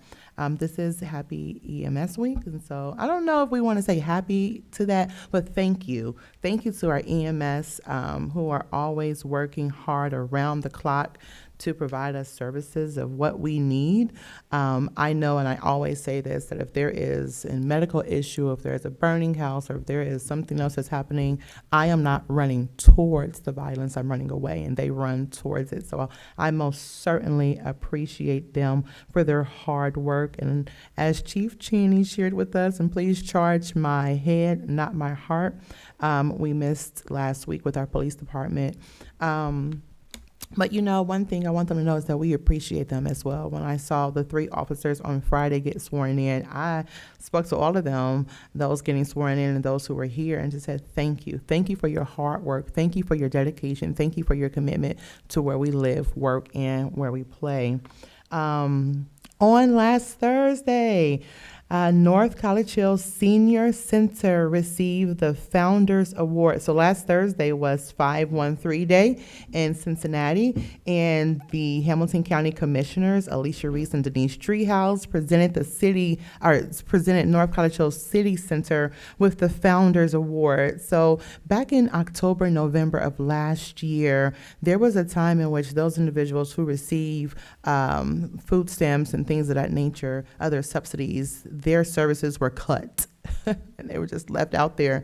North College Hill Senior Center was one of the places in which we had food trucks and we were able to partner with other entities. And so because of those initiatives and those efforts that serve so many individuals, not just here, but around Hamilton County, the Senior Center received the Founders Award last Thursday. So congratulations to everyone, and thank you so much, Commissioners Reese and Treehouse, for that. And then lastly, as we kind of already talked about, congratulations to Michael Curitan Jr., who is our North College Hill We Thrive Navigator. I know him personally, and so I know he's super, super excited to really be more boots on the ground in our community. And I believe that when I've said this, when I was campaigning, I'm going to stick by what I said. When you have the right people in the right seats, you will get the right results. So thank you. Thank you, Ms. Curitan. Ms. Clear. Thank you, Madam President. I also want to echo everyone's sentiments, and when you're fifth in line, it kind of feels like you're piggybacking on everyone else sometimes, but I do also 100% appreciate our police. I especially appreciate Interim Chief Cheney. More times than not, he makes the time to attend our We Thrive regular monthly meetings, to be there and to hear what's going on there. I also want to recognize and acknowledge our EMS, fire and EMS. Every now and then, if they're not busy saving someone's life, they will also attend. And last but not least, Public Works, again, they have also participated in our We Thrive. So we have a pretty robust group of people here who are supporting our city. And, you know, going not only with their day jobs, but participating in other things that help to make North College Hill amazing. And I just wanted to reach out and acknowledge them for that. And speaking of observances, last Tuesday was International Nurses Day. And we have an RN here in our midst. Our clerk of council is an RN. She's not paying any attention to me right now. But I wanted to acknowledge that. And speaking of health, I'm on this health thing right now.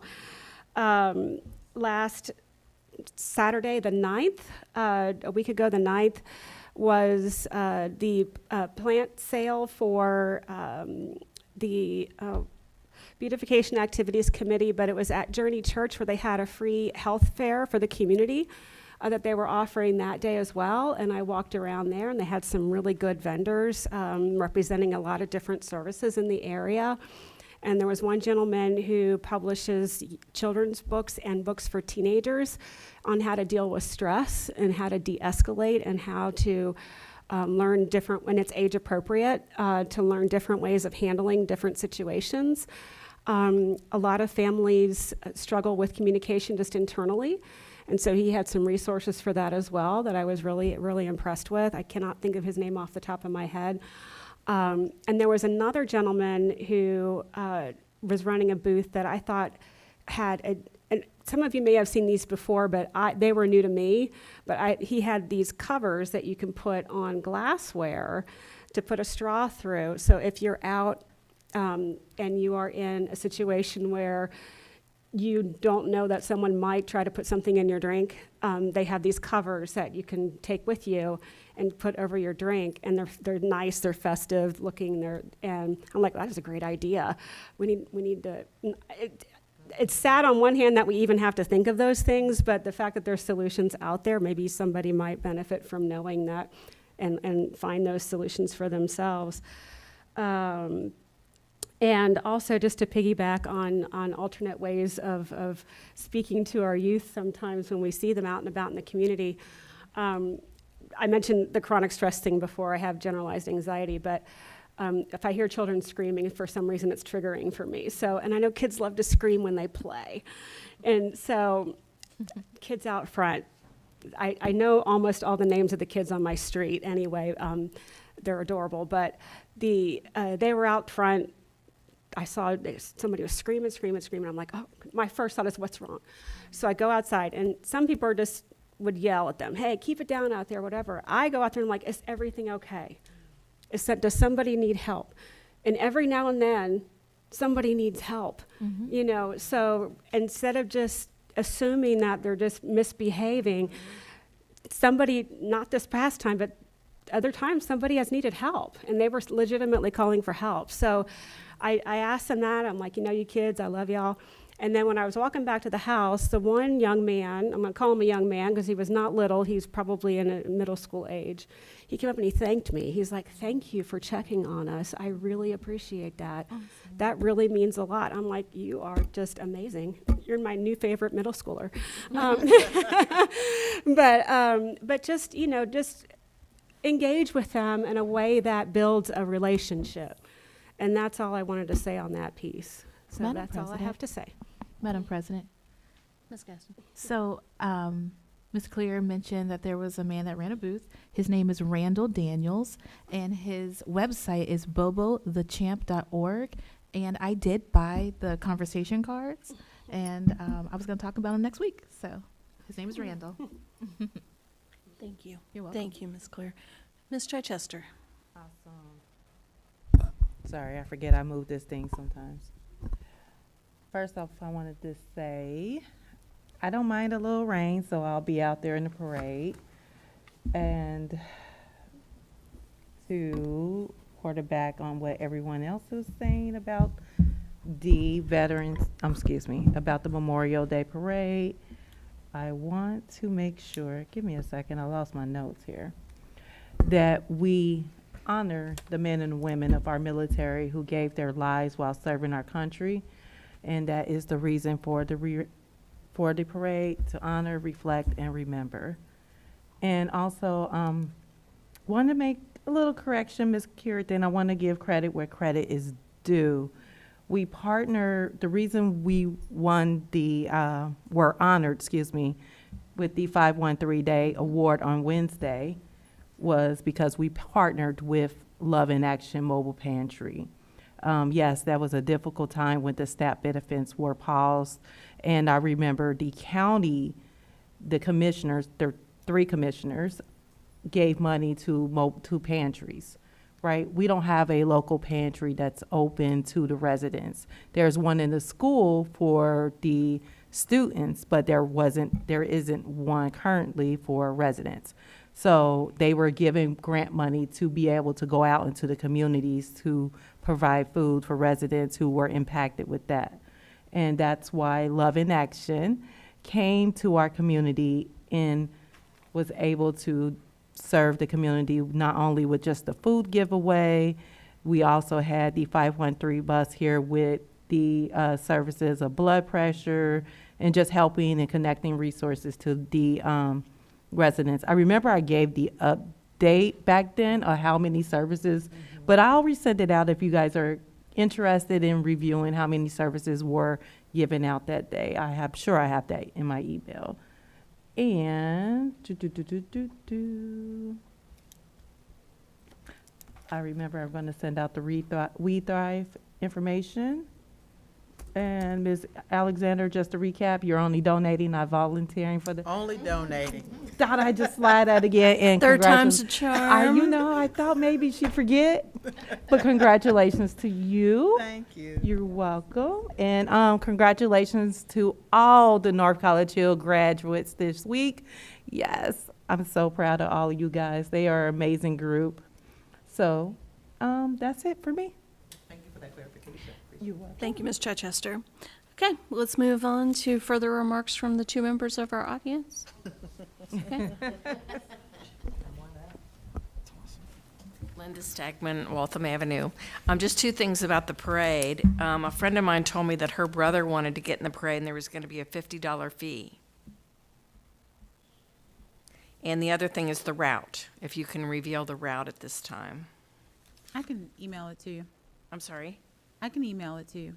Okay, well, I don't know if other people want to know or if the audience wants to know where the route's going to go. So, can you post it somewhere? Is it on the homepage of the website?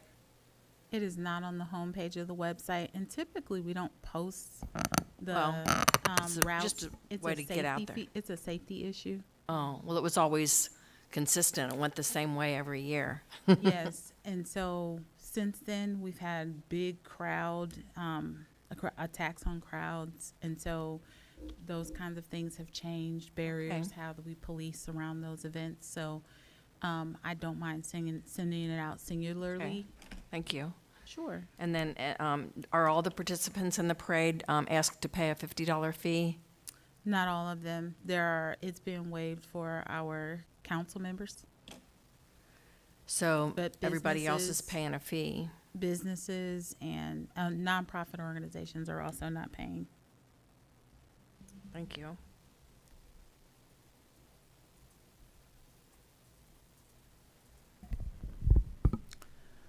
Okay. Madam President, Ms. Curitan? thank you so much. So in the future, is it always going to be waived for council, or will we charge futuristically Juneteenth and future parades? Ms. Kirton, you addressed this in an email, so Not publicly.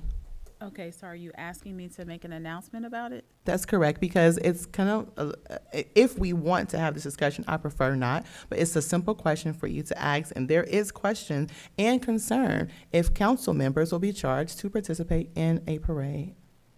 So I don't mind addressing the Thank question. you. I just was referring, because you specifically had already asked me. Not publicly. Yes, so I'll address it. The typically what we've done in the past is when council members, they've been invited as a group. For example, Ms. Clear indicated that they were given the opportunity to ride in the Jeeps. This particular year, because we were getting it up and going, we did not ask any of the council members to participate as a group. So if the city asked the council members to participate, then you all will, their fee is waived. The difficulty is in campaign season, a lot of residents do not want all of these events to be turned into branding, campaigning events, so it just provides a little level of accountability. There is also some legality if you're going to be campaigning with a cost, because if we waive the cost, we are in a sense saying we support, and so we don't want to do that.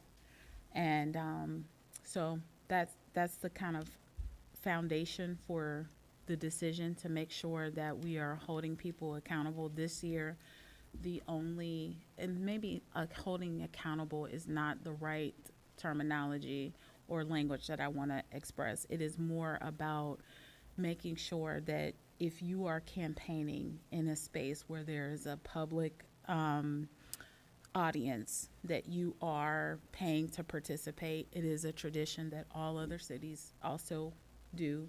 This year, there's only council members who are existing council members entering the parade. We're outside of the campaigning season. So if you want to participate, your fee will be waived. If you choose not to participate, that's also, a choice of your own. I'm sorry, maybe I understand you're campaigning, but what if a person participates and they are not campaigning? That's really what I want to find out. So if 2027, I don't run in 2027, and I want to participate in Juneteenth or Memorial Day, are existing council members who are not campaigning going to be charged a fee futuristically? Probably not. Probably not. Madam President.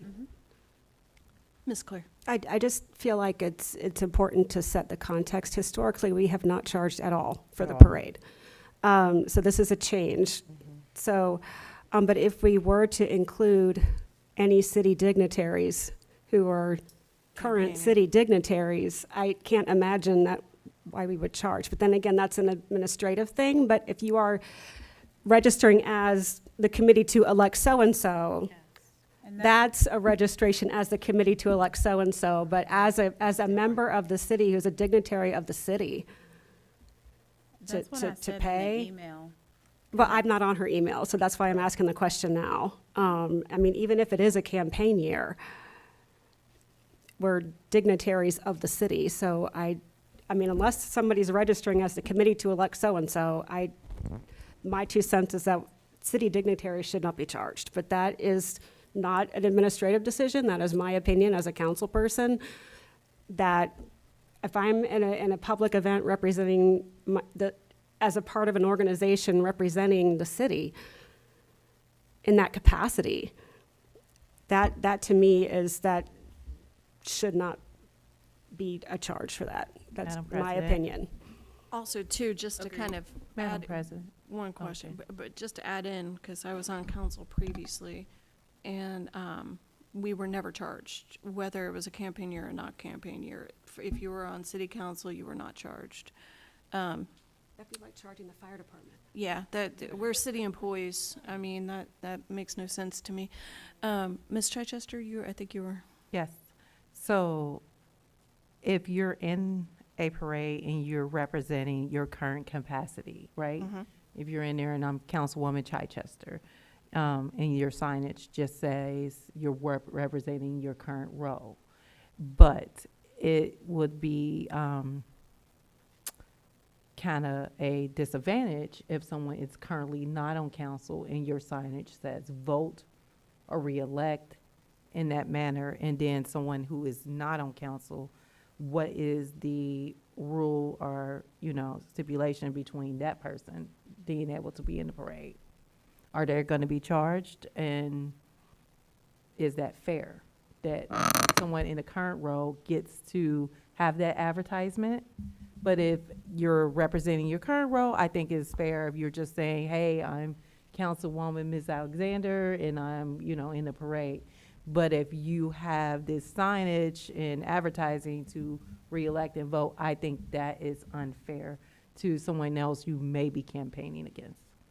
Ms. Clear, did you? And then I wanted to know what's the fee for that person, because, you got to be fair during the campaign season across the board.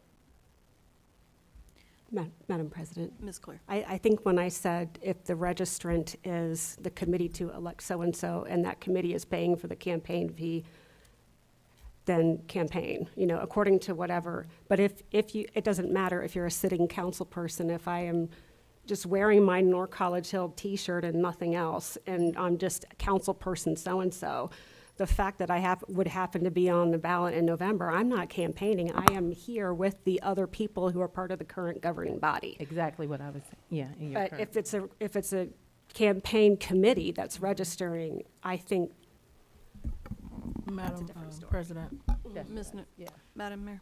I'm sure Ms. Dukes-Dean and Ms. Olaton can review the request. There's a lot of conversation. I was not in their initial meeting where the decision was made, but in all consideration, we do have to pay staff for that day. I mean, we've paid them every other year, but we have to pay them. I'm not sure. I've never asked for those numbers, but I'm sure they can have another discussion, and I don't know what that looks like, but I'm sure they can revisit it. Madam Okay. President, just one Ms. question, a Alexander. couple questions. So is this new fee just to get revenue? Is this something to get some revenue that we never had in the past?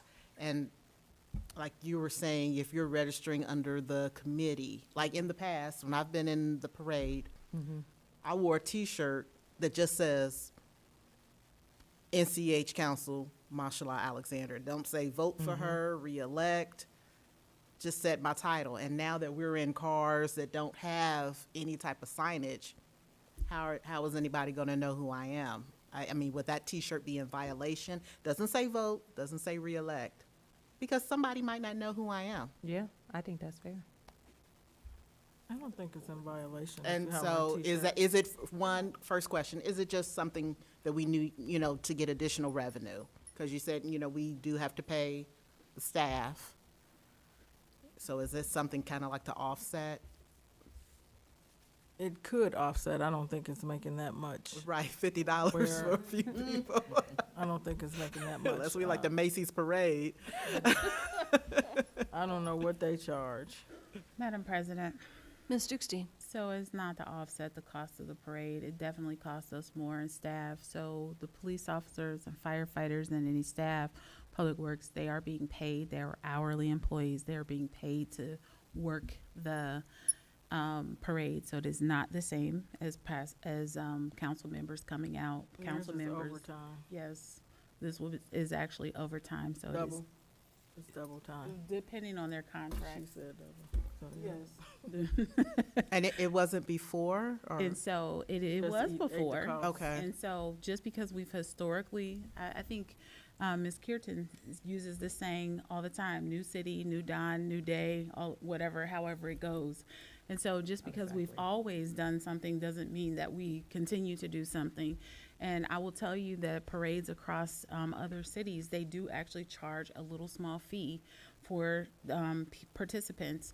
It is my aim to make council members pay. Not only have I been a council member, I respect your positions, but if you are campaigning or there are council members that have businesses, if you are, if it depends on the purpose, and we're still working out those details. What I did not want to do is set an expectation that it's going to be free in the future, because we are coming up on campaign people that have to run again. And so I was just resetting. That's why I said this year, at this time, your entry is free. And then as we work out the legalities and what all we're going to do, then we will set that standard forward. And so because we're revitalizing this parade, I just didn't want people to have the notion that it's always going to be free. There are going to be appropriate parameters around it. It's definitely not a scenario or situation where I'm trying to see elected officials paying for their entry to just represent their city or themselves, just so that our residents and citizens know who you are. So That's just not the purpose. So, Ms. Dukestein, so to be clear, the fee is basically to discourage campaigning It's not to discourage campaigning, but it is to, if you are while going you're to- a council person. It's to discourage campaigning while It's you not are. to discourage campaigning. It is, if your committee is registering to campaign, then you should pay, or you are going to pay. So it's like Ms. Clear said then, if you're registering as a person who is campaigning, then. And not everyone was on the email, but that is what I put. I put campaigning / branding. That's it. Okay, thank you. Madam President, Ms. Cureton? thank you so much, Mayor Nichols. I think that you're hearing what we're saying. It maybe is getting a little bit diluted, but I think you understand. And so I will wait, and others I'm sure will wait. It's just, I think the policy, maybe it was done too quickly. I think that maybe if we just revisit it to determine if it's the right policy, if it's the right move, and I'm sure that you'll make sure that that's done. So thank you so much. Madam Thank you. President, Ms. Chichester? Ms. Dukestein, are we allowed to make a donation? I would like to make a $50 donation towards the parade, so you guys can use it however you see fit. You are able to make a donation. Thank you. Okay. All right. Moving on, we are now at the legislative part of the evening. Ms. Clear? We have a third reading of Ordinance 03-2026, an ordinance prohibiting the use or holding of an electronic wireless communications device while operating a motor vehicle within the city of North College Hill, Ohio, and establishing penalties. Madam President, Ms. Chichester? I make a motion that we adopt Ordinance 3/2026. Madam President, Ms. Gaston? I would like to make a second. I have a motion on the floor from Ms. Chichester and a second from Ms. Gaston to adopt ordinance number 3-2026. Discussion? Roll call? Ms. Sorb, No. Ms. Gaston, Yes. Ms. Alexander, Yes. Ms. Curitan, Yes. Ms. Clear, Yes. Ms. Chichester. Yes. Motion passed 5-1.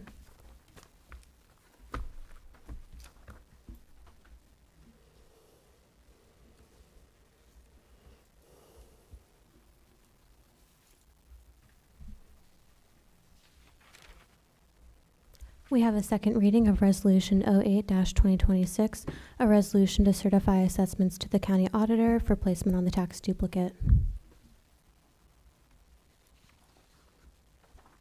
Madam President, Ms. Chichester? I make a motion, we suspend this third reading of Resolution 8-2026. Do I hear a second? Madam President, Ms. Gaston? I will second. I have a motion on the floor from Ms. Chichester and a second from Ms. Gaston to suspend third readings on Resolution 8-2026. Roll call? Actually, is there any discussion? Madam President, Ms. Orb? I'm curious why we have to do this. Wasn't unaware of any kind of time stipulation, and actually, we even talked about this at the beginning of the meeting, so I'm really confused at this motion. Madam President, Ms. Dukestein? I would say that there are no time restrictions, but this is one of those pieces of legislation that Bill constantly talks about. It's very similar to just things that we do routinely. We don't need to wait. There isn't any major issue with waiting, but there isn't. It's not helping us to wait. Is what I would say. We do it all the time. It should be routine for us. Okay. Any further discussion? Roll call? Ms. Sorb, No. Ms. Gaston, Yes. Ms. Alexander, Yes. Ms. Curitan, Yes. Ms. Clear, Yes. Ms. Chichester. Yes. Motion fail 5-1. Okay. Wait, what? You have to have 6. Yeah, that's 6. Mr. Davis isn't here. Okay.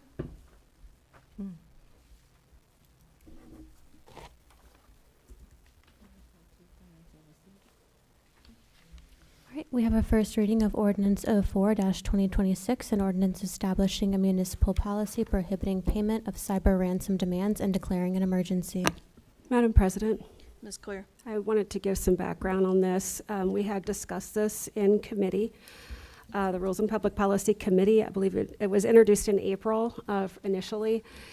And following our previous meeting, we did make some changes to the legislation just because we felt like it needed some more historical, reference, background information to substantiate the legislation itself. This is in order to comply with Ohio Revised Code Section 9.64, which is part of House Bill 96. So this was a regulatory thing that we needed to do. And I do have one quick, if I may, before we dive into this, because there's no motions to do anything. This is just a first reading. So just to clarify with Ms. Dukestein, the timing of this. I know that we had some timing where we needed to bring the city into compliance with House Bill 96. So I didn't know if that applied to this specific piece of legislation or if this was time sensitive at all. It does apply to this specific piece of legislation. So we were initially given this kind of rollout in September of 2025. And the state definitely gave municipalities time to get their ducks in a row because there were many other steps before this that we have been in process of making sure that we were compliant with. And so this is the next step, but we needed to have this done yesterday, so. Okay. Madam President, Ms. Clear? we'll give it a try. I'd like to make a motion to suspend the second and third reading of Ordinance 4-2026. Madam President, Ms. Chichester? I second it. I have a motion on the floor from Ms. Clear and a second from Ms. Chichester to suspend second and third readings of ordinance 4-2026. Any further discussion? Roll call? Ms. Sorb, Yes. Ms. Gaston, Yes. Miss Alexander, Yes. Miss Curitan, Yes. Miss Clear, Yes. Miss Chichester. Yes. Motion passed 6-0. Madam President, Ms. Clear. I'd like to make a motion that we adopt ordinance 4-2026. Madam President, Ms. Chichester? I second. I have a motion on the floor from Ms. Clear and a second from Ms. Chichester to adopt ordinance 4-2026. Roll call? Ms. Sorb, Yes. Miss Gaston, Yes. Miss Alexander, Yes. Miss Curitan, Yes. Miss Clear, Yes. Miss Chichester. Yes. Motion passed 6-0. Okay, moving on to the old business part of the evening. Madam President, Ms. Gaston. I have a couple pieces of old business. Bear with me as I go through my notes, because One second. Administration table, are you ready? Thank you. Go ahead. okay.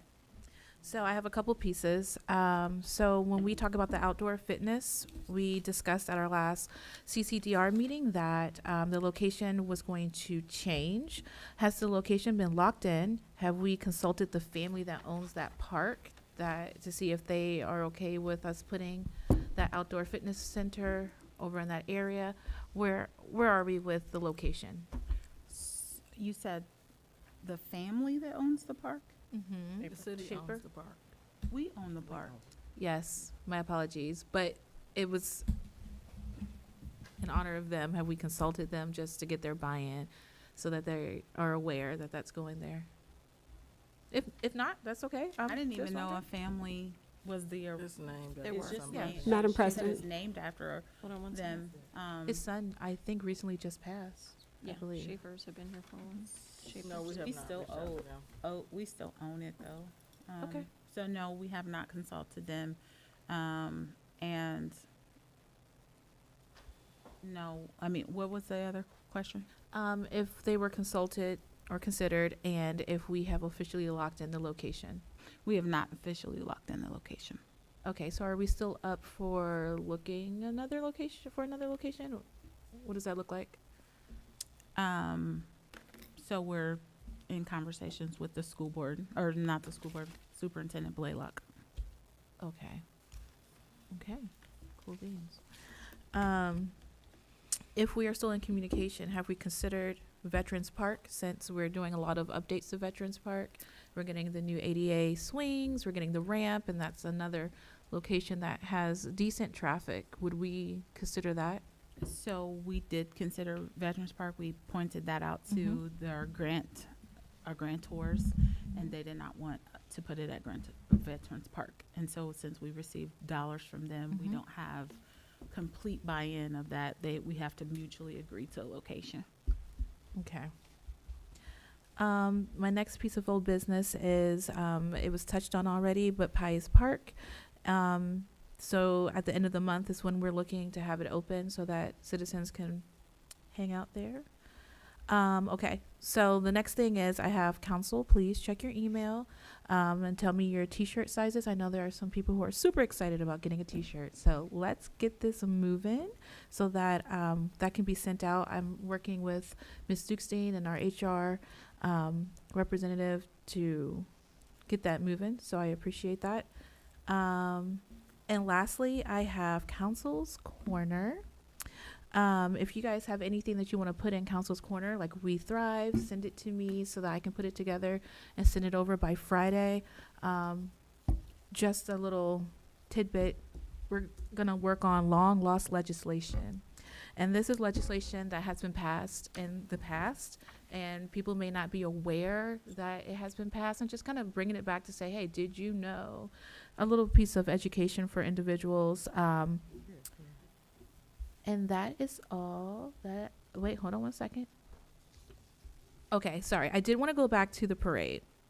So we're not going to discuss the route, but if I wasn't on council and I wanted to bring my babies to see the parade, how would I know where it was going? where would I go to stand so that I can see it, you know? So I feel that even if we give one street or two out to the public. will. Okay. And will that be done Friday or Saturday morning? We'll probably update as soon as we know more about the weather. I think the weather is just throwing a wrench in it for us. So as soon as we update about the weather, we'll also update those checkpoints where you can come and watch. Okay, cool beans. Sorry, I thought I was done. I had scratched out Veterans Park, but you know what? I will save it for budget and finance next week. That's it. Any other old business? Madam President, Ms. Claire? I know you said that the newsletter deadline is Friday. We have 2 events happening this weekend, that it might be nice to get some pictures in this newsletter rather than having to wait for September. Nice, So is it possible for, like for the Memorial Day Field of Flags, that if we were to get you pictures like by close of business Tuesday, is that too, I don't want to like throw, like, you're going to throw off your whole schedule and an exception for everybody, but just because we have those particular things happening this weekend, would it be possible to get photos to you by Tuesday? Madam President, Ms. Gaston? if I may piggyback off of Ms. Clear, the events that are happening this weekend, I will be present. So if you and I could work together, I can submit it Sunday evening so that it's still kind of in that. Otherwise, it deadline. has to wait until September. Yeah, and- That's, it's up to you. I mean, it's your newsletter, so, I mean, Absolutely. I was just thinking if I could get, I was gonna put some blocks in there. I don't think the problem is the pictures themselves, it's the spacing and making sure. So, yes, that's fine. Okay. I'll just put some blocks in there in my submission to them, and then, just leave room for pictures to be uploaded. Sounds Madam good. President, Ms. Curitan? I love the fact about the pictures. A lot of citizens don't know what's happening here, and although we might be limited on space, potentially, since this newsletter will be posted on the city's website, we can create a OneDrive for all of the photos that are being taken this weekend, and they can be posted there. I think it shows that we are trying to do things different. New city, new dawn, new day. And it really allows people to kind of see what's happening after 3 years, the parade is back. And so we don't want to just say, oh, we've got 3 photos and we can put those in, but more so all of the photos, and even creating in Microsoft, a SharePoint for others. If you have photos, feel free to load them up as well. And so everyone can see what's happening here in our community. Are you, Madam So the President? question is, sure, I'm sorry. So the question is the city able to create a OneDrive and/or a Microsoft, I cannot exactly remember what it's called, but a SharePoint pretty much, where everyone who's taking photos this weekend can upload them and we can all share them together? On the website? For sure, yeah, through a simple hyperlink. We want to make sure that we keep the website official. Exactly. Is there not a section for recreation? There is, but there is also the amount of information that we are uploading to the website. And But if it's we not, keep it's a link. okay, you asked me to answer. I'm Madam trying President, to. there could be some legal issues with that, Yes. because Yeah. you'd be creating a public forum, and then you wouldn't be able to, Mr. Dieters, could you speak into the mic? I'm Yeah, sorry. clear- Yeah. If you just allowed public to upload to Absolutely no. a government site, Okay, got it, that's clear. Okay. That's clear. Madam President, Ms. Claire? there's also the data security, and you Correct. don't want to poke a hole. Got it. to- So in let your- me rephrase that again. Then it's the recreation director with the idea of the photos. Thank you for clarifying that, Mr. Dieters. I really appreciate that. Is there a way that she can then receive photos that are submitted and then she uploads it? The goal here is to not just save space for 3 and 4 photos in the newsletter, but for there be an opportunity to see everything that's happening. And I look at right next door at Springfield Township, anytime they have an event, they post it. We know about it, they Madam share it. President. And so I think that's super Ms. healthy Gadsden. for our city. Oh, sorry, go.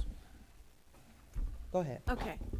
I thought you were done, Ms. It's okay, go ahead. Curitan. Go ahead. Please finish. I was done, did thank not you. mean to No, it's go all over good. the top of you. Are Sure. you sure you're okay? I am good, thank you, thank you. Okay. Ms. Gadsden? I just wanted to circle back, piggybacking off of what Ms. Curitan said.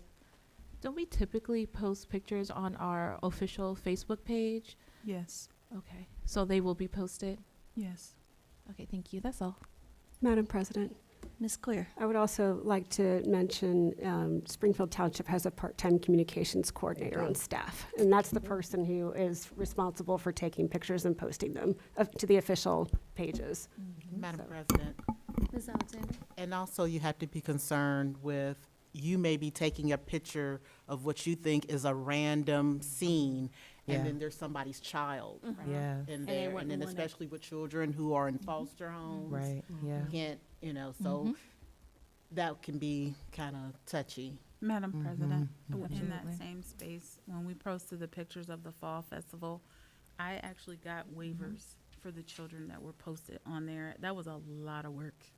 Mm, So, okay, good to know. Ms. Curitin, are you done with are you good? I'm good. Okay. Yeah. All right, any other old business? Okay, new business. Madam President, Madam Mayor? I had a question about the community garden. Where exactly is this? So, Madam President. Ms. Gaston? Okay, so it would be on Goodman by the BOE. It's already kind of started. Ms. Carla Belcher started it some time ago, and we're just trying to bring it back. There will be more information once we gather the volunteers together, and I will definitely invite you so you can be a part of the conversation. So I would suggest that you talk to Ms. Javette, Yes. who's on the tree committee, because she's already Yes. began planting there. Mm. There are tons of herbs. Mhm. I walk past the peppermint regularly Oh, that take over. and take it, and enjoy it. So there's other things that she's planted there. So you may, before you start pulling up or planting, you may want to reach out to her, because I see her Absolutely. over there at least once or twice a week. I think she would be an excellent coordinator with us. Yeah, Thank you. did you, well, Madam President, Ms. Dukestein? I was gonna add to what Mayor was saying. They have the new member that they just joined. He surveys the soil. There is actually a professional name for it that he used, and I do not remember what he horrible. said. But so they have a group that is supporting like healthy vegetation and what all the land needs in order to prepare for years to come as well, and different Stuff they planting. need. Madam Yes, President, absolutely. and just one more thing, the kids plant Mhm. there as well. So I just don't want us to go uproot anything that they've put in, so. Absolutely. I'm excited for the coordination and bringing it back and having the kids work with us. Madam President, Ms. Curitin? I'm super, super, super excited. We have a garden in our home, and one key initiative, and I actually saw a neighboring city doing this, and they had the youth out there working towards this. And so I'm very excited to see what could come from this. When we talk about the kids getting out of school, some being excited, some being fearful, some don't even know how to feel. I think having them explore different opportunities and initiatives in which they maybe never have been exposed to, not all, but some, this will be really, really healthy. And so what they're doing over there in Lincoln Heights, it was very, very successful. And so I'm glad that I was able to reach out to Ms. Gaston and a few others, and just share interests. And so I know that there are a lot of green thumbs in North College Hill, a lot, a lot. And so I'm looking forward to getting some of the cucumber, the watermelon, and even some of the tomatoes that are coming from this. Looking forward to it. So I have a bit of new business. So I know as president of council, I've put several things into rules and public policy in the past, and I know that you are slammed. And I wanted to put some more things in there, but then realized I'm just adding to the slew gob of stuff that you're going through there. So I am wanting a committee of the whole meeting. And there are several things that I would like discussed there. One would be absentee and tardiness, and I know you stated that you have begun talking about it, and I appreciate the fact that you've started talking about it, but I think that it needs to be addressed with everybody, since it affects everybody. And also too, I'd like to address our, the rules in regards to our guest speakers and how the process into how they come and like how long they speak. There's a whole bunch of stuff, and so I'd like that to be addressed. And then also too, I'd like also to be addressed is when we are because it has been brought to mention to me that we are the longest council meeting in Hamilton County. And it's been brought to me several times. And so I would like to also have discussed during the committee of the whole meeting is how we are discussing what we are because everything we're discussing during our council meeting here is important. Everything we say is important and what we need to do. But what we need to do is also be effective in our time constraints and what we have in one evening. You know, we want our constituents to be able to watch us in one sitting and not have to get up and make sure they're not getting bed sores. So, that being said, I would like those three things to, like, and maybe I didn't elaborate on the third thing, but basically, how much time are we spending talking to addressing certain things? I know that Robert Rules of Order does mention about how many times a council member can talk. I know that it does state in our rules that we do at some point defer to Robert Rules of Order, but we could probably make it a little more elaborate in our rules. So I would like to have a committee of the whole meeting. Madam President, Ms. Gaston. are we looking at dates now, or? I'm looking for a motion to make say we are calling a committee of the whole meeting. Once it's called, then we will talk dates. Madam President, Ms. Curitan. I think as president of council, you have space to address a few of these independently. We are welcome to a meeting as a committee as a whole, but I believe that a few of these, I don't know if you feel comfortable, I don't know if you want to, or if you just want to hear from the council. But the guest speakers, that's 100% up to you. I remember very vividly what Mike Graver said, Kathy Curitan, your time is up, 3 minutes, 5 minutes, and you're done. And so that's completely up to you.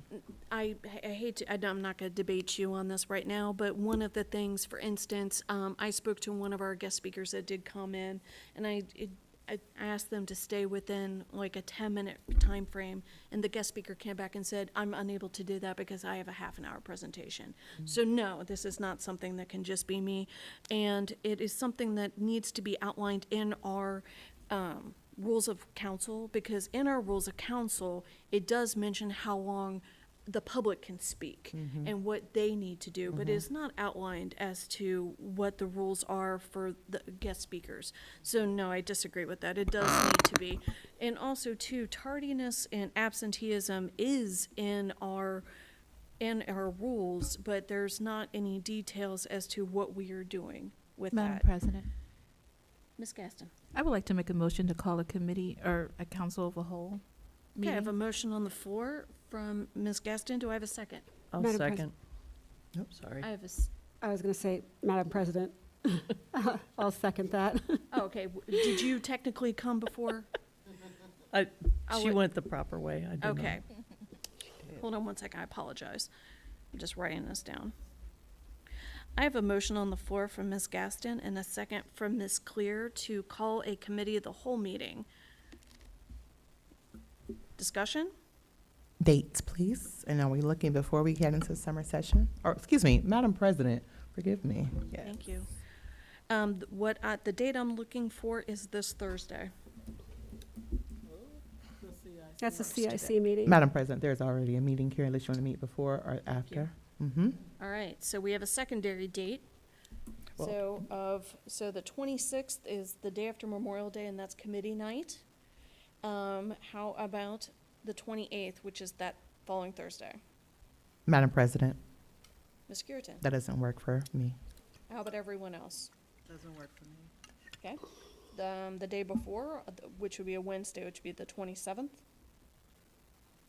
I am open on the 27th, Madam President. All I right, am raise also. your hand if you're open for the 27th. Let me put my glasses for on the so I can 27th. see these hands. Tentatively. Okay, so I got 4. Ms. Chichester? I'm checking. Excellent. Madam President, Ms. you Curitan? said committee as a whole, so those who sit on RPP only? Is that correct? No, this is everyone. Oh, everyone. Okay, got it. Committee of the whole means the whole, Got it. the whole council. So you made mention of Thursday, May the 21st. There's a meeting here at 6. How long do you expect your meetings to go? 30 minutes or an No, it hour? was, I had to rephrase to Wednesday, the 27th, because. Madam I'll make it President. week. They typically try to do an hour, hour and a half. Yeah. So you're looking at 7:30. Yeah, so I'm looking at the time frame to be about that, yep. So Ms. Chichester, I'm just waiting on you. I am good on the 28th. The 27th, what time are we looking to? 7:30. Oh, wait, not the 28th. Madam President, Ms. Clear? if we did 7:30, the 21st might work, because CIC tries to keep to 90 minutes.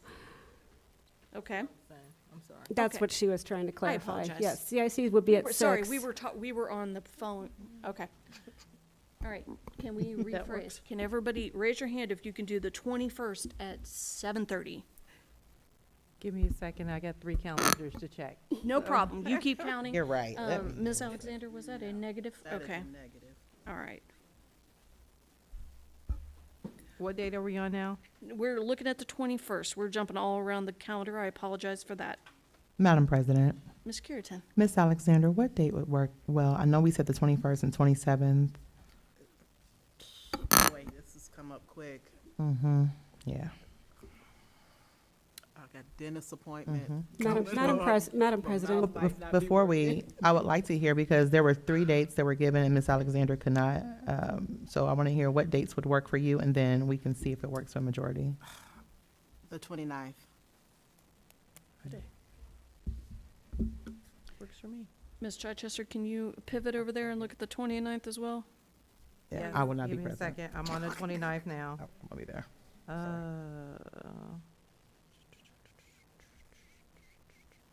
Oh, we're off work that day. Yep, the 29th is good for me. All right, everybody raise your hand if you can make the 29th. What time are we doing? 7?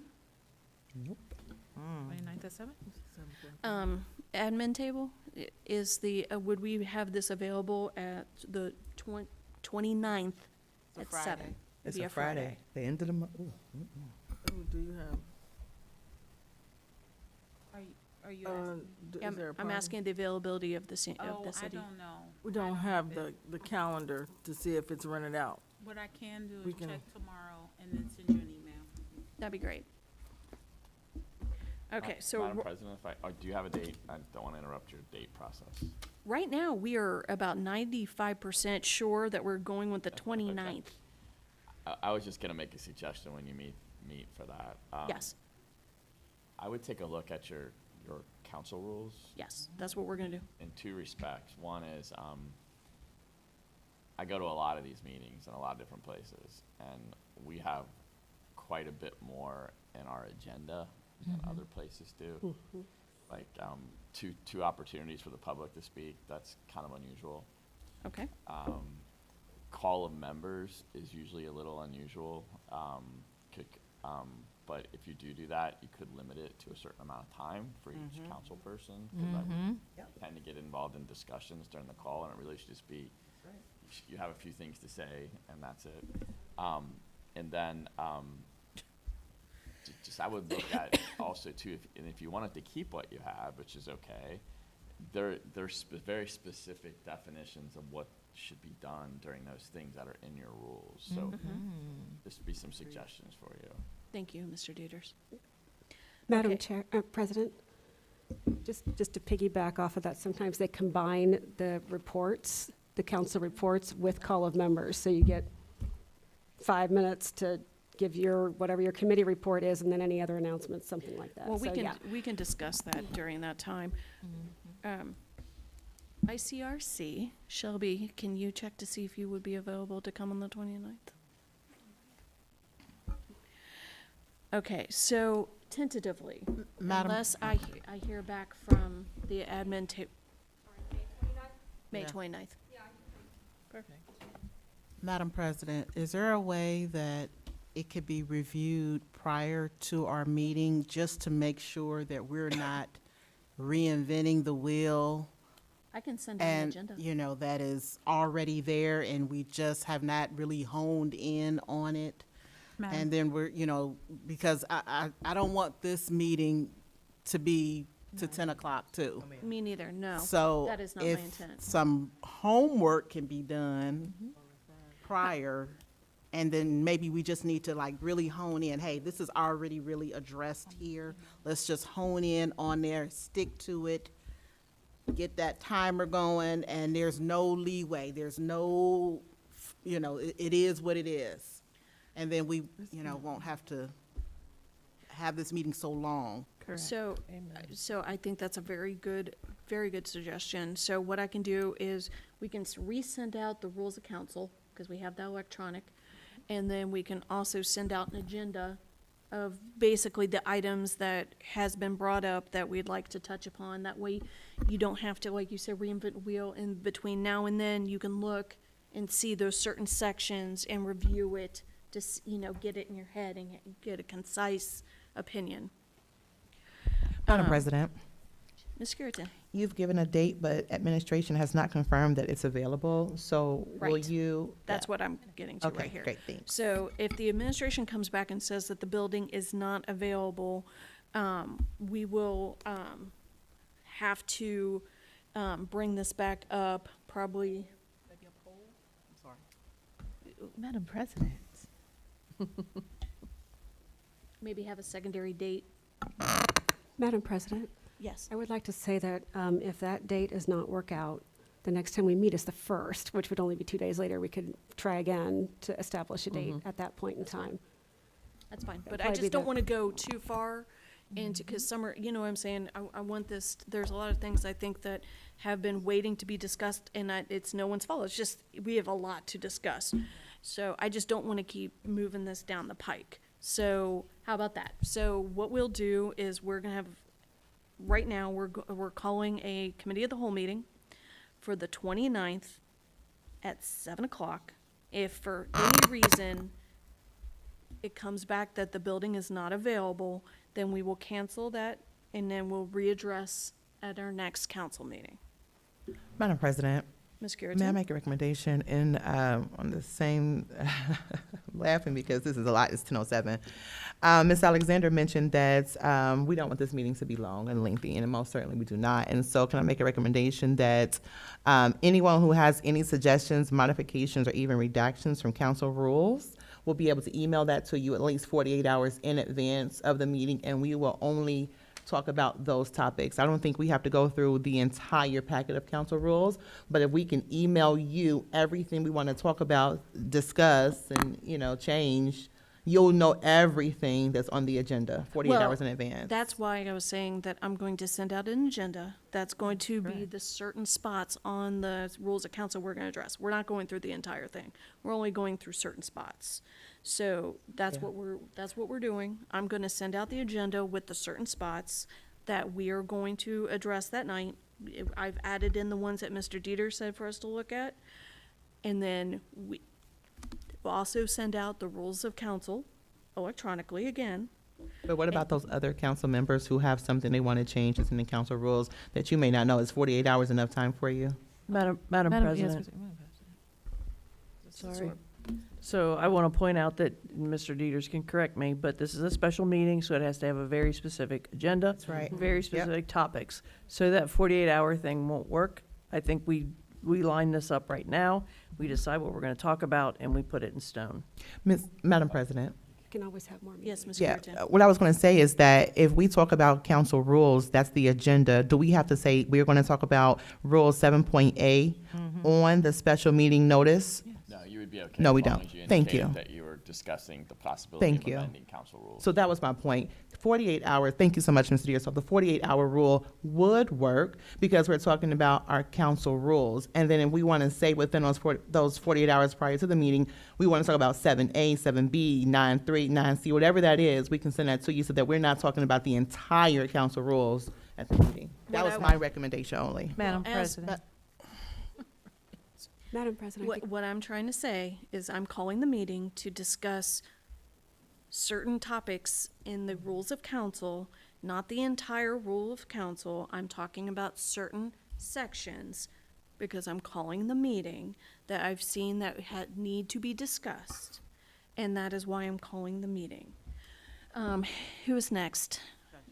Ms. Chichester.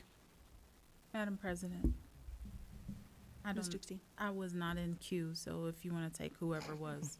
Ms. Alexander. Just for clarification,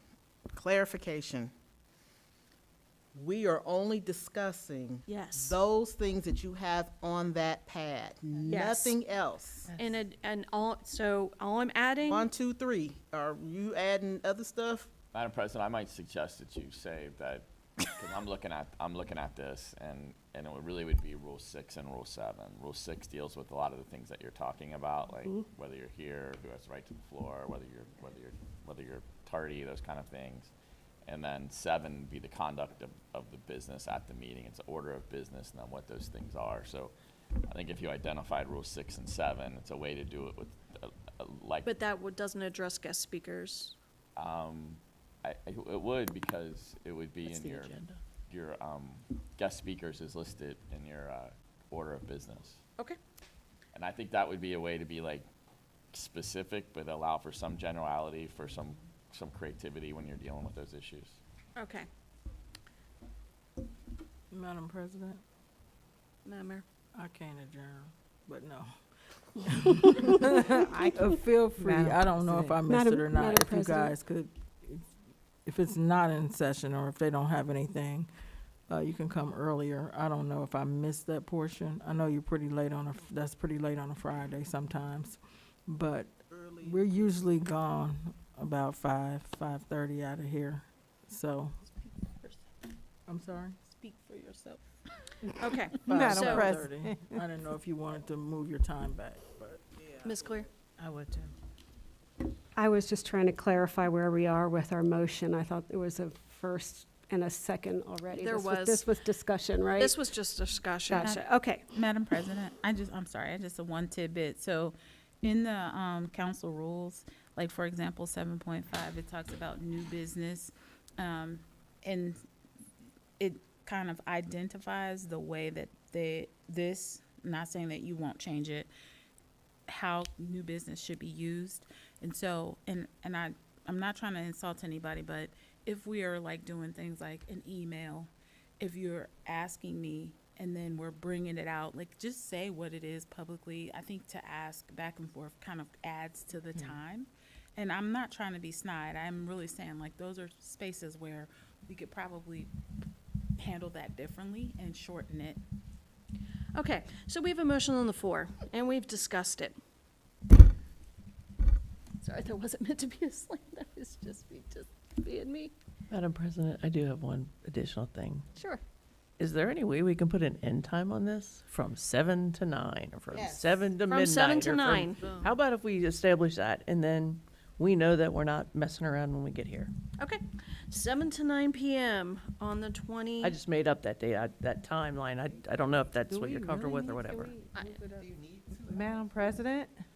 It doesn't, if we get done earlier, we can be done earlier. Madam President, Ms. Chichester. I would prefer not to go to 9 o'clock on a Friday night. Can we keep this meeting to an hour? If we have a set agenda, and we know what topic we want to discuss, we know what we want to address. If we come in here and get to business, we should be able to get this done in an hour. Yes. Just because I'm saying 7 to 9 is not because I'm I expecting don't that. feel comfortable. No, I'm just trying, 9 o'clock is preventing 10 o'clock, okay? Yep. All right, we have a motion on the floor. Roll call? Ms. Zorb, Yes. Ms. Gaston, Yes. Ms. Alexander, Yes. Ms. Keratin, Yes. Ms. Clear? Yes. Ms. Chichester? No. Motion passed 5-1. Madam President? Madam President? You go first. Okay. If this meeting, I have it down as May 29th from 7 to 9 p.m. Just checking to make sure that's correct. Yes, but Okay. that's not like that it has to go tonight. We're shooting for 8. Okay, and then if this meeting is able to happen with reservations and everything else, can council members verbally say whether they do or do not need their notice? And Madam Mayor, if you could. Madam President, Ms. Zorb, I do not need a notice at my door. Madam President, Ms. Gaston, I do not need a notice at my door. Madam President, Ms. Alexander. I don't need one. I don't need one either. Madam President, no, Ms. thank you Gooden. for the notice. Ms. Madam Clay? President, I do not need a notice at my door. Are you sure you don't need a notice at your door? Let's put one there. Sorry, I had to make a joke I'm there. good. Mrs. Chichester. Oh, I'm sorry. Madam President, I do not need a notice at my door. So I think the only notice we need to do is for Mr. Davis. And then Madam Mayor, if you could. Madam President, I don't technically have to attend this meeting. because Oh, okay, it's a- perfect. So I don't need a notice at my door. Madam President, Ms. Clear. I do believe it needs to be posted, though. Yeah. Okay. Madam President, Ms. Chichester. I make a request that Mayor attends this meeting. Too bad. Madam President, Is that what you said? Too bad. Madam President, President, I'm being serious. Ms. Zorb. I think Ms. Clear was before me. Ms. I'd Clear. like to make a motion to adjourn if there's no more new business. Madam President, I second. I have a motion on the floor from Ms. Clear and a second from Ms. Chichester to adjourn. Roll call. Ms. Zorb? Yes. Ms. Gaston? Yes. Ms. Alexander? Ms. Keratin? Yes. Ms. Clear? Yes. Ms. Chichester? Yes. Motion passed 7-0.